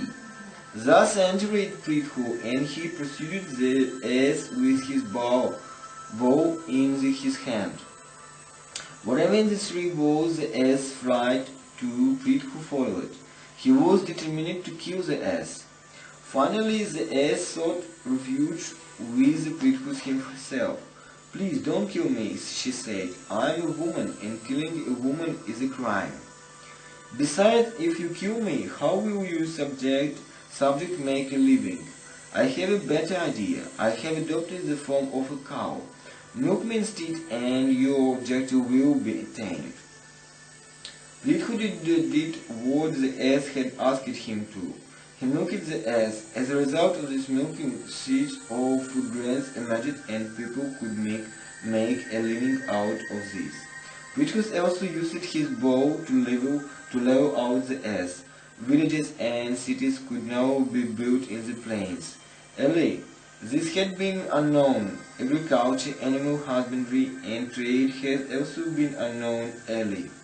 It was after Prithu that the ass came to be known as Prithvi. This milking of the ass was in addition to the original milking of the ass that Brahma had performed. In fact, the ass was milked once in every Manvantara. Om.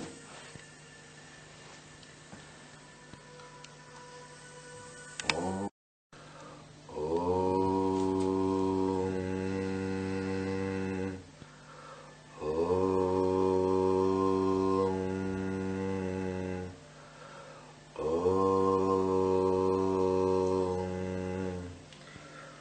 Shakti. Vayu Purana, the Prachitas. Prithu had a son named Antarthana, and Antarthana's son was Havirthana. Havirthana's son was Prachinvarhi.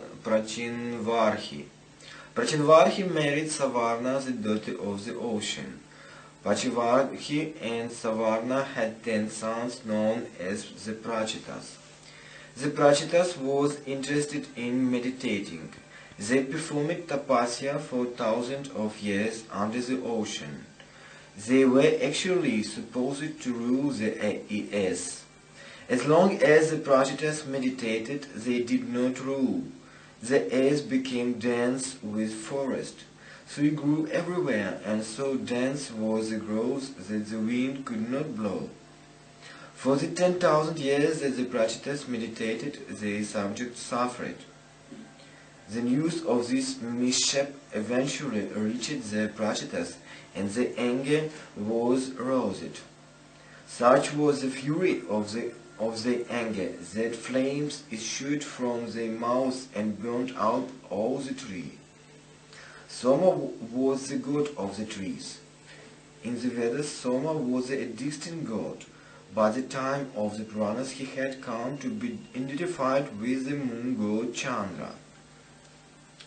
When Soma saw that all the trees were being burnt up, he tried to pacify the Prachitas. Please restrain your anger, he said. It is a time for you to devote attention to getting married and having children so that the world might be populated. I have with me a woman named Marisha, a daughter of the trees. Please accept her as your wife. The 10 Prachitas married Marisha, and a son named Daksha was born. You already know the story of Daksha. Daksha's descendants. Daksha's descendants have already been mentioned in the section on creation. The Vayu Purana now gives an account which is, in certain respects, contradictory to the early account. Daksha married Asikli, the daughter of Virana.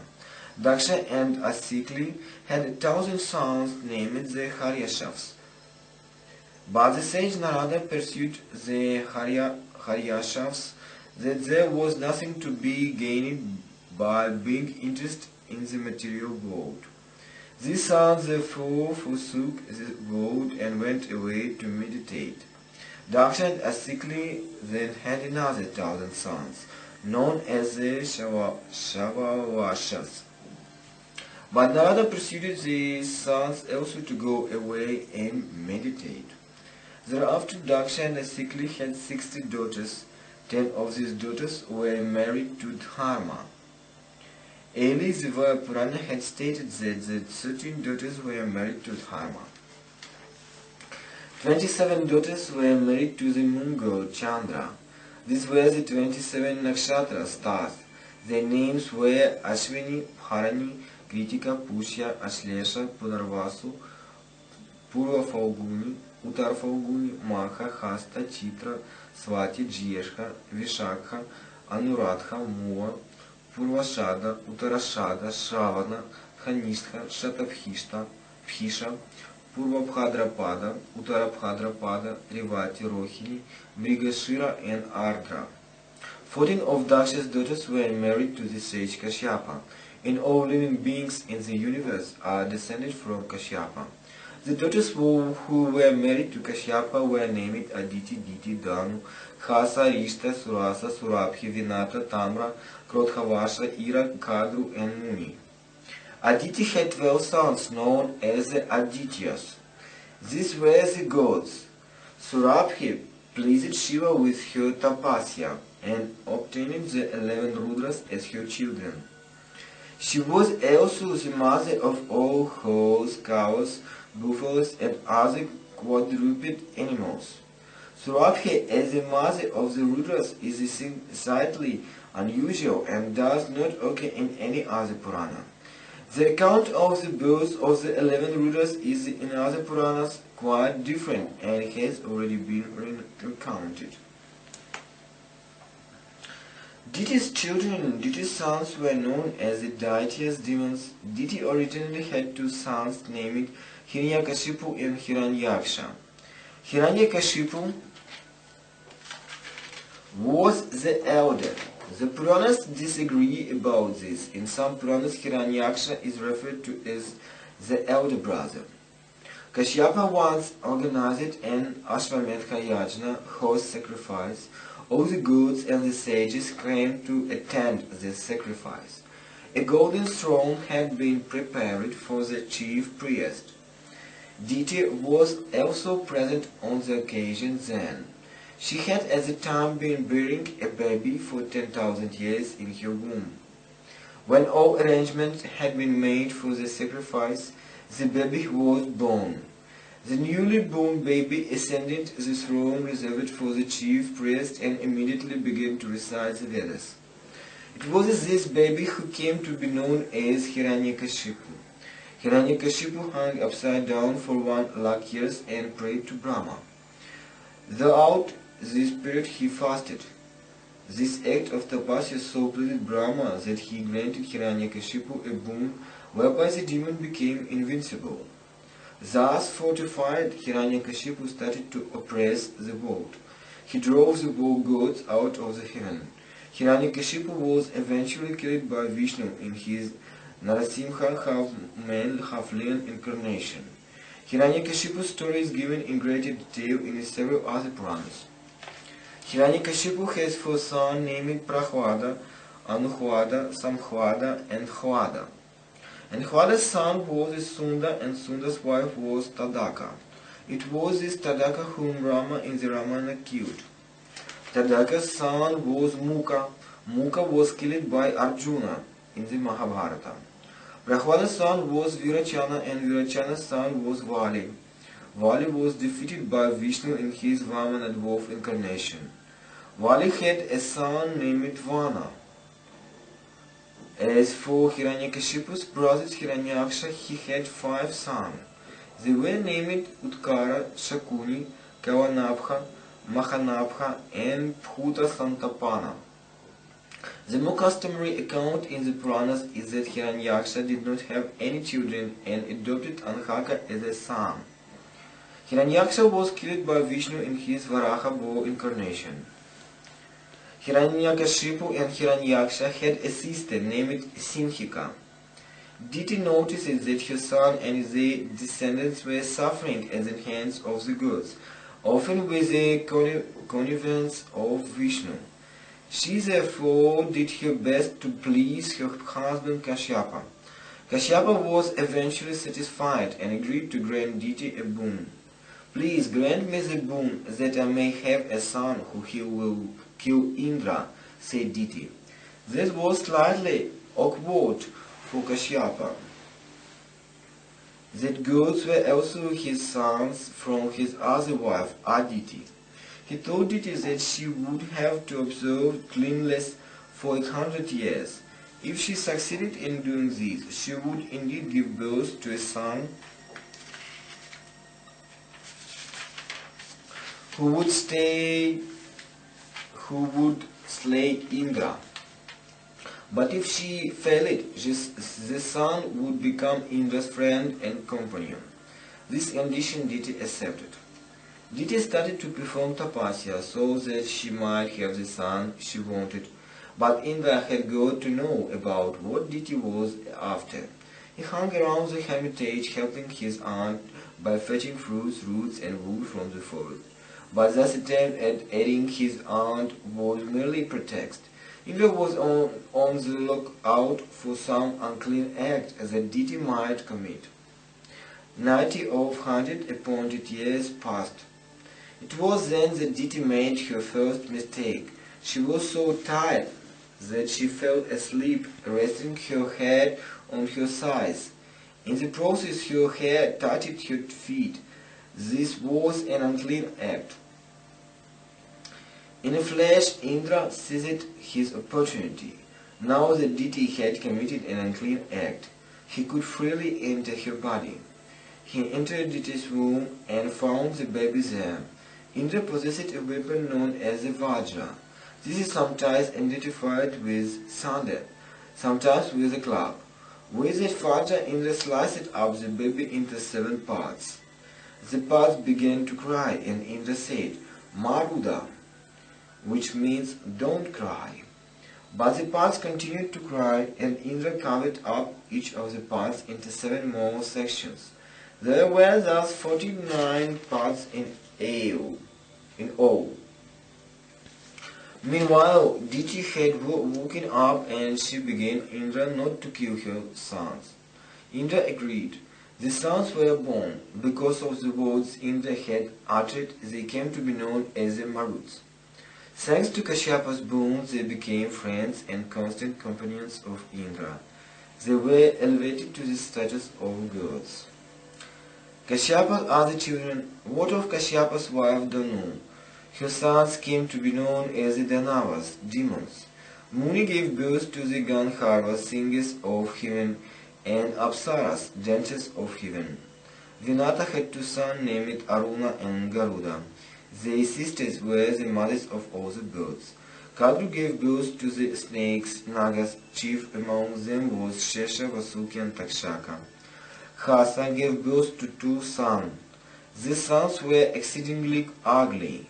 The Yakshas, demigods, were companions of god Kubera, were descended from the elder brother, and the Rakshasas, demons, were descended from the younger brother.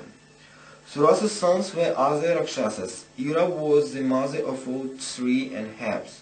Krodhavasha gave birth to the host, Pishachas. Tamra's children were wild animals. The names of many wives vary from Purana to Purana. The ancestors. Who are the ancestors? Asked the sages. Well, Maharshana recounted the following story. When Brahma first started to create, the gods were born. These gods not only did not worship Brahma, they started to create themselves. Brahma therefore cursed them that they would become ignorant. The gods did not relish this idea. They therefore tried to pacify Brahma. Who you will have to perform penance for your sins, said Brahma. As for the means of penance, why don't you ask the beings whom you have created? They will instruct you in the ways of wisdom. The sons accordingly instructed the fathers. A person who instructs is known as a father, Pita. The sons of the gods accordingly become like the fathers of the god, and are revered as the ancestors, Pitris. It is these Pitris who are given offerings at the time of Shraddha, funeral ceremonies. In general, the Pitris also includes dead ancestors and the 10 Prajapatis, who rule over the universe. The Anketas had a daughter named Mena who was married to Himavana. Mena, alternative Minaka, and Himavana had 3 daughters named Aparna, Ekaparna, and Ekapatala. These 3 daughters meditating for 2000 years. Ekapatala meditated under a snake god Patala tree. Each day she ate only one snake god. It was thus that she came to acquire the name of Ekapatala. The word Parna means leaf. Ekaparna ate one leaf every day and thus acquired her name, Ekaparna, one leaf. Aparna ate nothing at all. Since she did not eat even a leaf, she came to be known as Aparna. Aparna was also known as Uma and even as Parvati since she was a daughter of the mountain Parvata Himavana. Parvati was married to Shiva. Their son was Skanda or Kumara. Skanda got separated from his parents and was brought up by the critical goddesses of Nakshatras. He therefore obtained the name of Kartikeya. The Vayu Purana now has several sections on funeral ceremonies. This we will skip. The solar line. The sun god Surya was born as the son of Kashyapa and Aditi. The Markandeya Purana states that the demons were oppressing the gods. Aditi therefore prayed that Surya might be born as her son so as to vanquish the demon. Surya was born as an egg anda. For days on end, nothing happened to the egg and the shell did not crack. Vishvakarma was the architect of the gods. When Vishvakarma found that nothing was happening to the egg, he cracked it open with a blow. Kashyapa was initially alarmed at this act, since he thought that the son who was inside the egg might have died. But he soon discovered that this was not the case and remarked, "The egg anda has not died." From this expression, the son who was born came to be known as Martanda. As Martanda, Surya married Samjna, Vishvakarma's daughter. They had 2 sons and a daughter. The sons were named Yama and Vaivasvati. This was the one who became Emanu. The daughter was Yami or Yamuna. But so strong was the sun's radiance that the Samjna could not bear to look at the husband. She eventually sought of a way out. She created an image who looked exactly like her. This image was called Chaya, shadow. "What do you wish me to do?" asked Chaya. "I am going off to my father's house," replied Samjna. "Please stay here and pretend to be Samjna. Take care of my children and under no circumstance divulge that you are Chaya." "I will do what you ask," said Chaya, "but that is in condition. I will not relate the trials as long as I am not cursed or as long as no one grasps me by the hair. But the moment this condition is violated, I will reveal all." Samjna agreed to this condition and left for Vishvakarma's house. Initially, Vishvakarma was quite happy to see his daughter, but days passed and Samjna did not return to her husband. Vishvakarma now realized that something must be amiss and cajoled his daughter to return to Surya. 1,000 years passed. Finally, Samjna could bear her father's scolding no longer. Pretending to return to her husband, she left Vishvakarma's house. She adopted the form of a mare and started to live in the region known as Uttarakuru. Meanwhile, Surya had not realized that Samjna had been substituted by Chaya. Surya and Chaya had parented 2 sons and a daughter. The sons were Savarni, who would become Emanu, and Shani, the planet Saturn, and the daughter was Tapati. Chaya was clearly more attentive towards her own children than towards Samjnas. Vaivasvata did not mind this at all. He was the eldest and more corrected and balanced, but Yama resented as it apparent partiality. In a fit of childish petulance, he kicked Chaya. "You have dared to kill your father's wife," said Chaya. "I therefore curse you that your feet will decay. It is with this feet that you had kicked me." Yama went and complained to Surya. He had seen it, but he was no more than a child. Might his transgression not have been overlooked on that account? Besides, whatever the provocation, does the mother ever curse her own son? Surya did what he could to mitigate the effects of the curse, but he also realized that something must be wrong. When he demanded to know the truth from Chaya, she revealed nothing, but when Surya threatened to curse her and grasped her by the hand, the condition Chaya had made were violated. Chaya now revealed the truth. Surya went to Vishwakarma's house to find out where Samjna was. Hearing what had happened, Vishwakarma offered to slice off some of the sun's energy. It was after all the sun's great radiance that had motivated Samjna to do what she had done. Surya was not averse to this idea, and his appearance was greatly improved by Vishwakarma's action. Surya got to know that Samjna was in the Uttarakura kingdom in the form of a man. He adopted the form of a horse and joined his wife there. As horses, Surya and Samjna had two sons named Nasatya and Dashra. Since the word Ashva means horse, and since these two had been born when the parents had adopted the forms of horses, they were also known as the two Ashvinis. They became the physicians of the gods. After the Ashvinis were born, Surya and Samjna returned to the original form. I hope you have not forgotten that Vaivasvata Manu was the eldest son of Surya and Samjna. Vaivasvata Manu performed a yajna so that he might have a son, but instead of a son, a daughter named Eva was born. Thereafter 9 sons were born to Vaivasvata.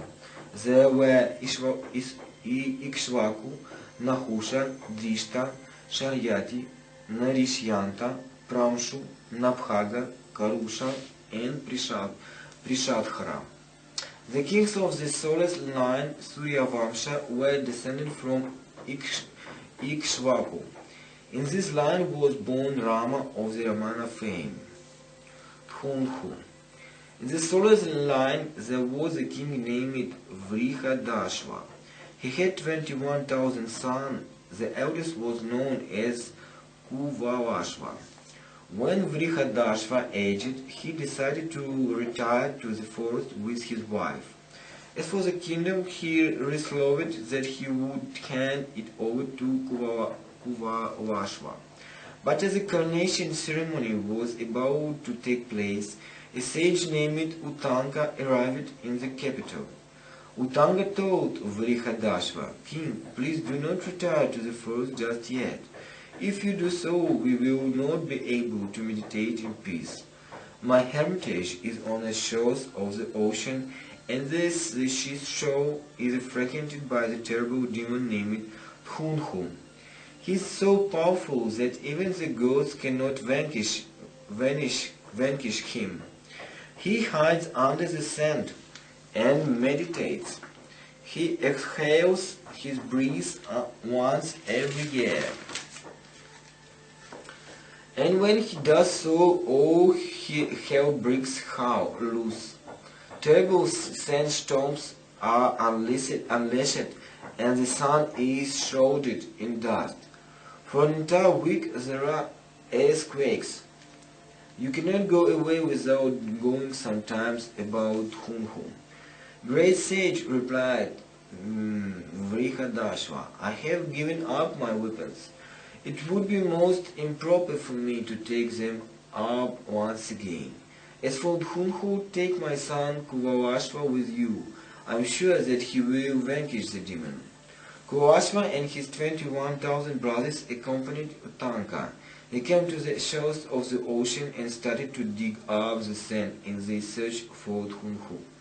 When the demon got to know about this, he unleashed the terrible storm. Tidal waves raged, flames licked with the tongue of fire. Dhunhu's soldiers attacked Kuvavashva and his brothers. All the brothers except 3 were killed, but Dhunhu had not reckoned with Kuvavashva. The storm, the waves, and the fire could not do Kuvavashva no harm. He killed the demon and thus acquired the name Dhunhumara. The sage Utanka blessed him. Trishanku. Further down the line there was a king named Trayaruna. His son was Satyavrata.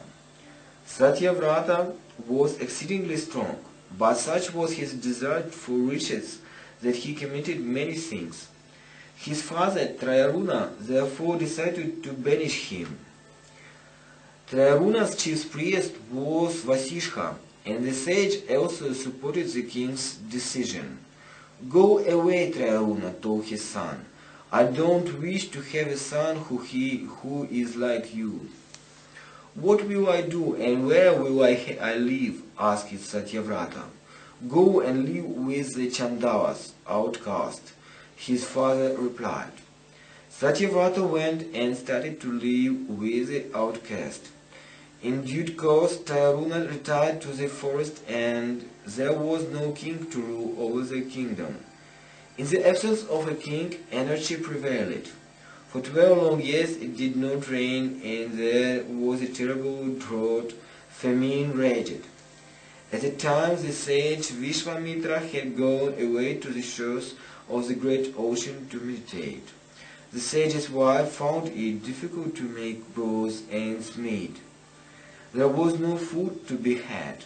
She had no option but to sell off one of her sons in exchange for 100 head of cattle.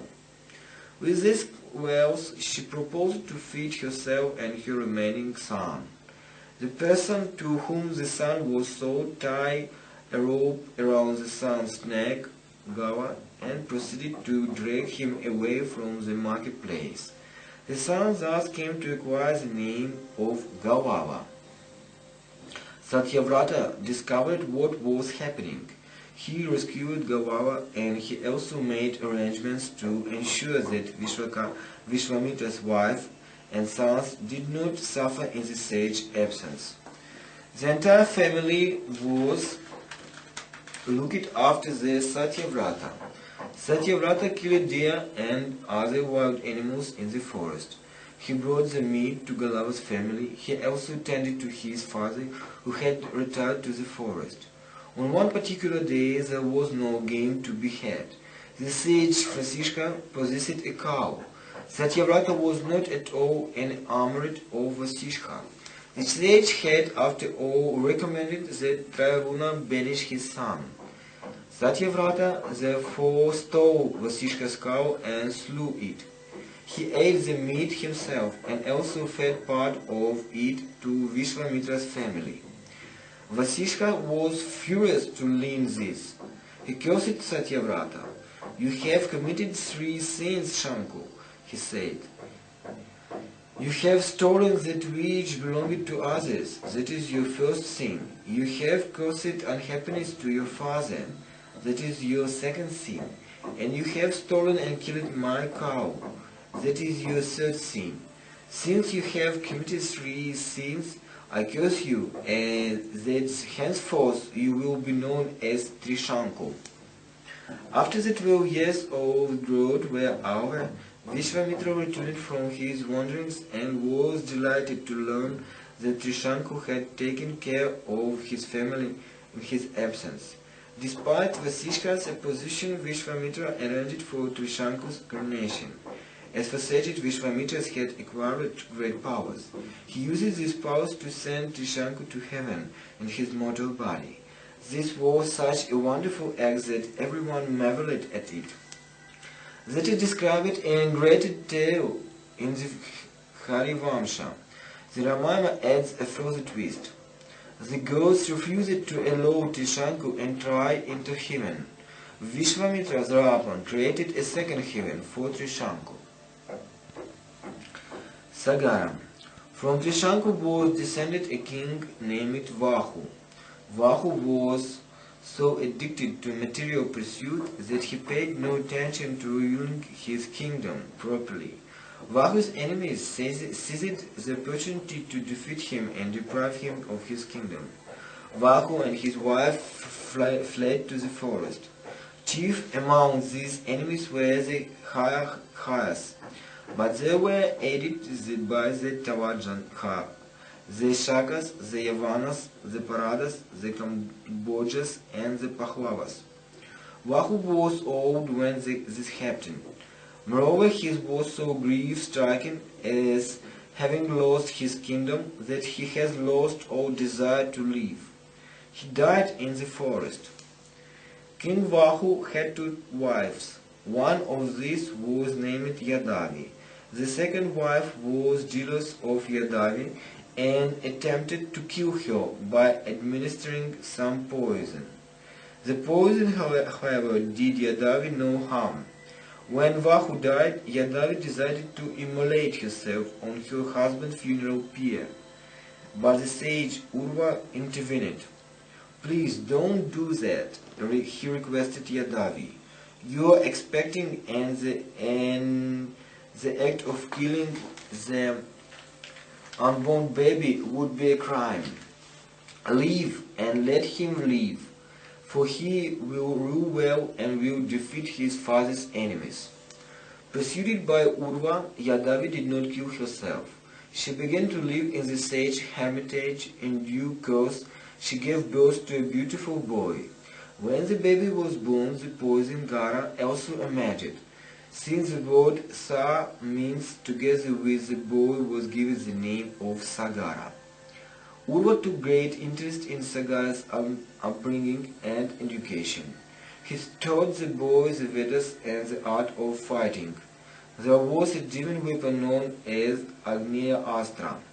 Sagara also learned how to use this wonderful weapon from Urva. When Sagara grew up, he decided to tackle his father's enemies. The knowledge of the demon weapon had made his close to invincible. He defeated the Hayanas, the Shakas, the Yavanas, the Kambodjas, the Paradas, and the Pahlavas. But when he threatened to kill them all, his enemies sought refuge with the sage Vasishka.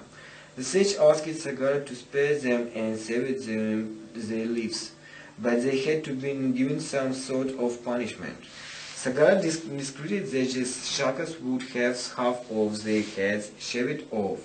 As for the Yavanas and the Kambodjas, their heads were completely shaved off. The Paradas were instructed that they would have to sport long hair, and the Pahlavas were forbidden to shave their beards. King Sagara thus conquered his enemy and became the ruler of the entire world. He decided to perform a whole sacrifice to celebrate his victory. Sagara had two wives. They were named Keshini and Sumati. Sagara did not have any son, and his wives pleased Urva with their prayers. Urva granted them boon that they would have son. The stipulation, however, was that one wife would give birth to a single son who would ensure that the land went on. But the other wife would have 60,000 sons who would perish before having any children of their own. Keshini desired the single son and accordingly gave birth to a Samajna. Sumati gave birth to a goat. The goat was preserved in a vat of clarified butter. After 9 months had passed, 60,000 sons came out of the goat. The name of the wives are reversed in the Mahabharata. That in the Mahabharata is Sumati who gave birth to a Samajna. Keshini has the 60,000 sons. Sagara's son prospered. When a horse sacrifice is performed, a horse is left free to wander where it wills. At the time when Sagara organized the horse sacrifice, he appointed his sons to look after the horse. These sons insulted the sage Kapila and were burnt into ashes. The story is so well known that the Vayu Purana does not go into any further details. The story can be found in the Ramayana, the Mahabharata, and several of the Puranas such as the Matsya Purana. The lunar line. The Chandra and Soma was the son of the sage Atri. Atri was a very powerful sage. He was always busy meditating. For 3,000 years he performed tapasya, with his arms raised up into the air. He stood there immobile like a trunk. As a result of this wonderful tapasya, energy is shed over his body. The goddesses were preside over the 10 directions, assimilating this energy and producing Chandra. It was in this sense that Chandra was the sage Atri's son. Brahma gave Chandra a divine chariot to ride on. This chariot was drawn by 1,000 white horses. Chandra ascended the chariot and rode around the earth 21 times. While he was going so, some energy from his body fell down on the earth. This was the origin of the herbs. Brahma appointed Chandra ruler over herbs, seeds, brahmanas, and the water. Chandra began performing a royal sacrifice, Rajasuya Yajna. The success of the ceremony, however, served to turn Chandra's head. The preceptor of the gods was Brihaspati, and Brihaspati's wife was named Tara. Also, Chandra had already been married to 27 of Daksha's daughters. He abducted Tara. The gods and the sages requested Chandra to return Tara, but he would not listen. A terrible fight then raged between the gods and the demons. The gods fighting on Brihaspati's side and the demons of Chandras. After Tara's name, this battle came to be known as the Taraka-Kamya Samgrama war. Finally, Brahma intervened and sorted the matter out. Chandra returned Tara to Brihaspati. But Chandra and Tara had a son named Buddha. You will remember Eva, Vaivasvata Manu's daughter. Buddha married Eva and their son was called Purava. Purava was the originator of the lunar line. Purava and Urvashi. Purava was a good king who performed many yajnas. He ruled the earth well. Urvashi was a beautiful Apsara. Purava met Urvashi and fell in love with her. Please marry me, he requested. I will, replied Urvashi, but there is one condition. I love these two as sheep, and they will always have to stay by my bedside. If I ever lose them, I will remain your wife no longer, and will return to heaven. Moreover, I shall live only on clarified butter.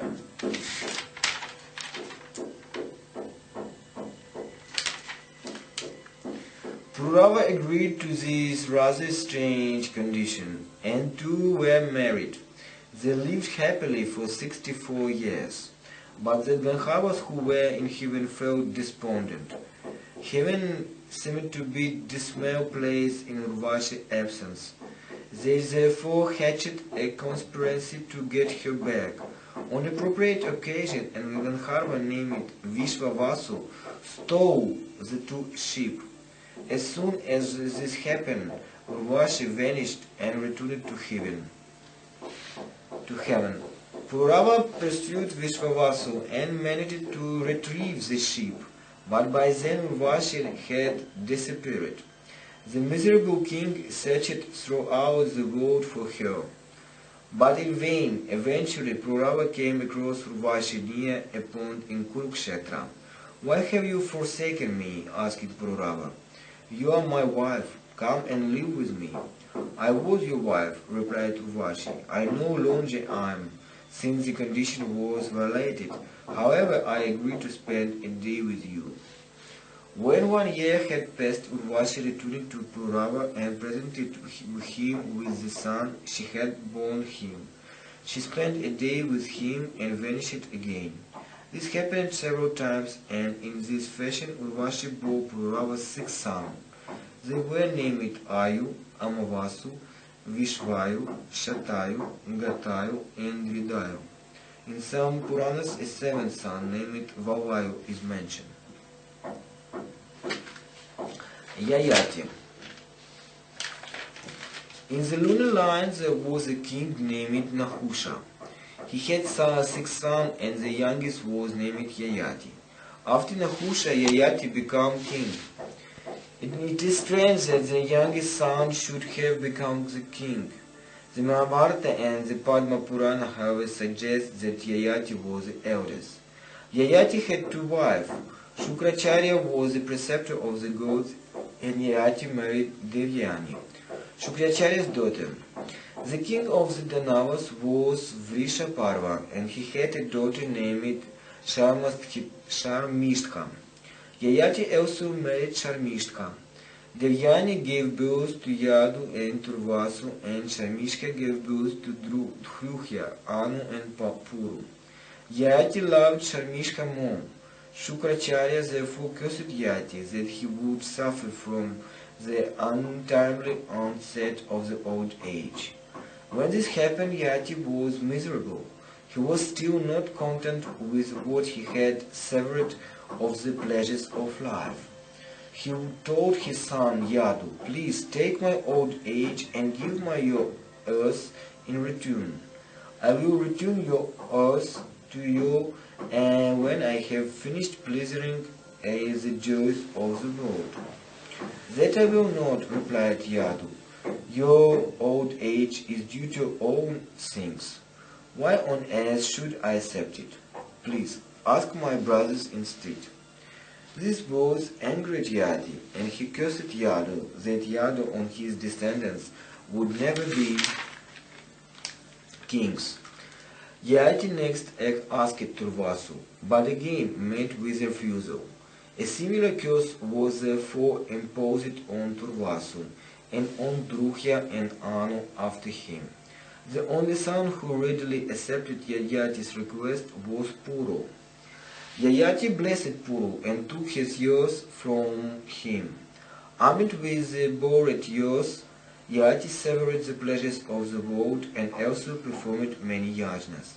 When 1,000 years had thus passed, Yayati got tired of material pursuits. He returned Puru's years and got back his own old age. Yayati retired to the forest, after having crowned Puru the king. As for Yadu, he was given some mini kingdoms that lay to the west. In similar fashion, Turvasu was given some kingdoms towards the southeast. Dhruhya and Anu received kingdoms that lay towards the west, as had Yadu. The descendants of Yadu were known as the Yadavas. In this land was born Krishna. Also in this land was born Arjuna. That is not the same as Arjuna of Mahabharata. This Arjuna is known as Kartavirya Arjuna, to draw a distinction with the other Arjuna of Krishna. Kartavirya Arjuna. There used to be a king named Kritavirya, and Kritavirya's son was known as Kartavirya Arjuna. Arjuna performed tapasya for thousands and thousands of years. Through this meditation, he pleased the sage Dattatreya and obtained 4 wonderful boons from the sage. The first boon gave Arjuna 1,000 arms. The second boon gave him the powers to use his precision to bring back evil people to the real righteous path. The third boon was that he would conquer the entire earth and rule it according to the dictate of righteousness. The fourth and final boon was that Arjuna would meet his end at the hands of an individual who was in every way his superior. Having obtained these boons, Arjuna conquered the whole world, whole earth, and ruled it well. He performed 10,000 wonderful yajnas. The gods, the sages, the Gandharvas, and the Apsaras always attended these ceremonies. Do you know for how many years Arjuna ruled? He ruled for 87,000 years. One of Arjuna's amazing deeds was his defeat and capture of Ravana, the king of Lanka. The sun god Surya once came to visit Arjuna in disguise of a Brahmana. "I'm hungry," said Surya. "Please give me some food to eat. I will reward you well. I'm Surya." If the sun god proclaimed that he was Surya, the point of the disguise is not at all clear. The only conceivable explanation is that Arjuna would not refuse a Brahmana's request. "What sort of food you will please you?" asked Arjuna. "What will I bring?" "I want to eat up all the material objects that there are on earth," replied Surya. "Please burn them up so that I may eat my fill." "How do you expect me to burn up all these objects?" asked Arjuna. "I am only a human and have very limited powers." Surya then gave Arjuna many divine arrows and a wonderful quiver to keep these arrows in. These arrows had the property that they burst into flames as soon as they were shot. With these arrows, Arjuna burnt up everything, and Surya ate his fill. Hermitage, village, cities, and forest burned. Varuna was the god of the ocean, and Varuna had a son named Ashvina. The son performed a lot of tapasya and became a sage named Vasishka or Apava. This Vasishka is not to be confused with the Vasishka who was one of the 7 great sages. Vasishka performed tapasya under the water for 10,000 years. When he finished his meditation and returned to his hermitage, he found that the entire place had been burnt out by Arjuna. Vasishka was greatly incensed. "Since you have not spared my hermitage, I curse you," said Vasishka. "No one who bears your name will ever again become a king. There will be a Pandava named Arjuna, the son of Kunti, but he will not be king simply because he will bear your name. I also curse you that you will be killed by Parashurama." Arjuna was eventually killed by Parashurama. Parashurama is regarded as Vishnu's 6th incarnation. The story of how and why he killed Arjuna is given in several other Puranas. The gods and the demons. The gods and the demons did not like each other and fought several wars with each other. There were 12 such terrible wars. One on particular occasion the demons were defeated by the gods. Extremely disheartened, they went to visit their preceptor, Shukracharya. Shukracharya was the son of the sage Phrigu. The demons told Shukracharya, "We have been defeated by the gods. We have no option but to go and reside in the underworld." "Don't be so disconsolate," replied Shukracharya. "I will protect you. I know that Brihaspati, the preceptor of the gods, has obtained wonderful powers by praying to the fire god Agni. The gods thrive on these powers. I will pray to Shiva and obtain powers that can counteract this. Till I come back, please be patient. Why don't you give up alms and live as hermits till I return?" The demons agreed to this proposition. They informed the gods that they had given up alms and that the gods could do as they willed. They had become hermits and would not fight. Meanwhile, Shukracharya started to pray to Shiva. Shiva appeared before Shukracharya and discovered what the sage desired.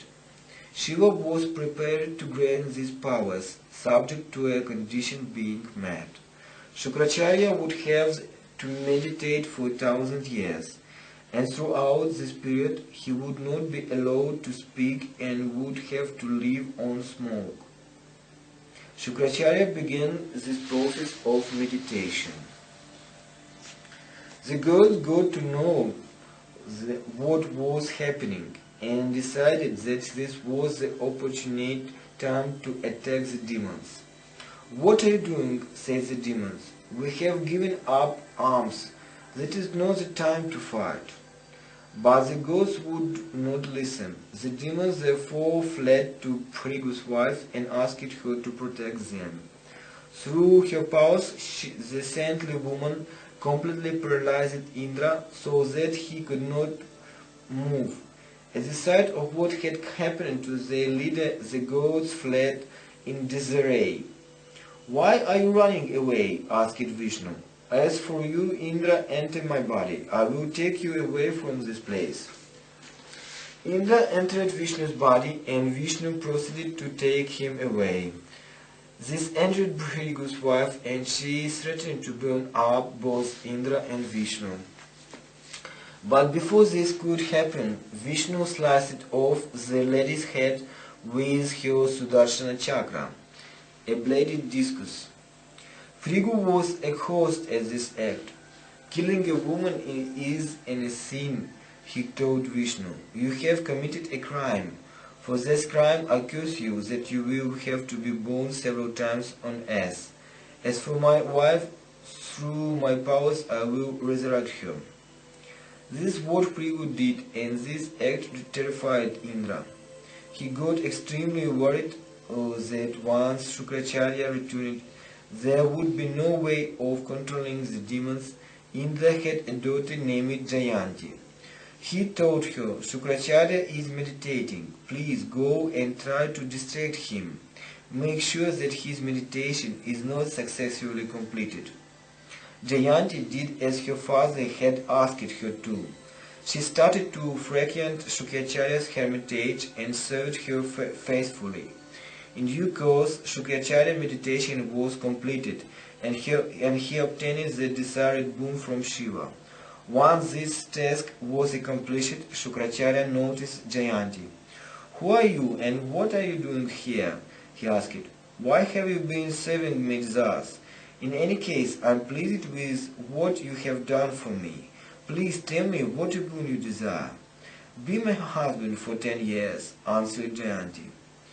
Shukracharya agreed.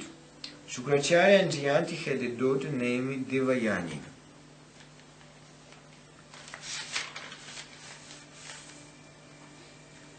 Meanwhile, Brihaspatis adopted Shukracharya's form and started to live with the demons. The demons were naturally glad to have their teacher back. They did not realize that the person whom they took to be their teacher was actually Brihaspati. After the 10 years were over, Shukracharya returned and found the demons were following Brihaspati. "Who is this person whom you are following?" he asked. "Give him up. I am the real Shukracharya." "Not at all," retorted Brihaspati. "I am the real Shukracharya." The demons did not know what to make of this. The two looked exactly alike, and there was absolutely no way of telling them apart. Eventually, they concluded that the person with whom they had been associated for the past 10 years must be their real Guru teacher. Their choice so angered Shukracharya that he left in a huff. When the demons realized their mistake, they sought to pacify Shukracharya and bring him back. But the harm had already been done. The demons could not exploit the powers that Shukracharya had gained. Vishnu's incarnation. Because of Phrygu's curse, Vishnu had to be born several times on earth. These are known as avatars incarnation. The Vayu Purana now catalogues Vishnu's 10 incarnations. This is as follows: Matsya of fish, Narasimha, half man and half lion, Vamana or dwarf, Dattatreya the sage, Bhavya, Parusharama, Rama, Vedavyasa, Krishna, Kalki.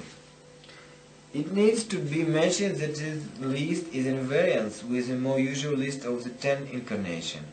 The more common lists in order in the following: Matsya, Kurma, turtle, Varaha, bull, Narasimha, Vamana, Parusharama, Rama, Krishna, Buddha, and Kalki.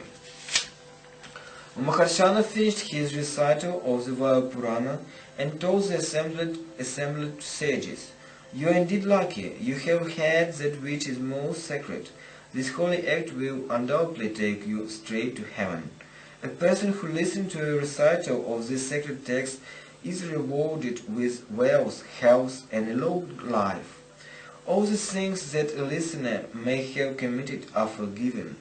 Do you know how the knowledge of this Purana was passed down through the ages? It passed from Vayu to Ushana, from Ushana to Brihaspati, from Brihaspati to Savita, from Savita to Mrityu, from Mritya to Indra, from Indra to Vasishka, from Vasishka to Sarasvata, from Sarasvata to Tridhama, from Tridhama to Sharadvana, from Sharadvana to Trivishta, from Trivishta to Antraksha, from Antariksha to Trayaruna, from Trayaruna to Dhananjaya, from Dhananjaya to Kritanjaya, from Kritanjaya to Tinajaya, from Tinajaya to Bharadvaja, from Bharadvaja to Gautama, from Gautama to Nrinyantara, from Niryantara to Vajrashrava, from Vajrashrava to Samashushma, from Samashushma to Trinavindu, from Trinavindu to Daksha, from Daksha to Shakti, from Shakti to Parashara, from Parashara to Jatukarnu, from Jatukarnu to Vedavyasa. I learned the Purana from the great Vedavyasa himself. That is the lineage of sages, that it is truly sacred. Thereafter, the Vayu Purana describes the virtues of holy city of Gaya. Seeing this come after what eventually is an epilogue, this seems to be a later interpolation, and so we have left it out. Perhaps we are mistaken, perhaps we ought to have included it. But the Vayu Purana is a long Purana, and there are several other parts that we have left out as well.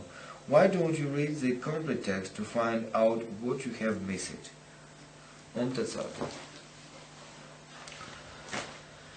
Om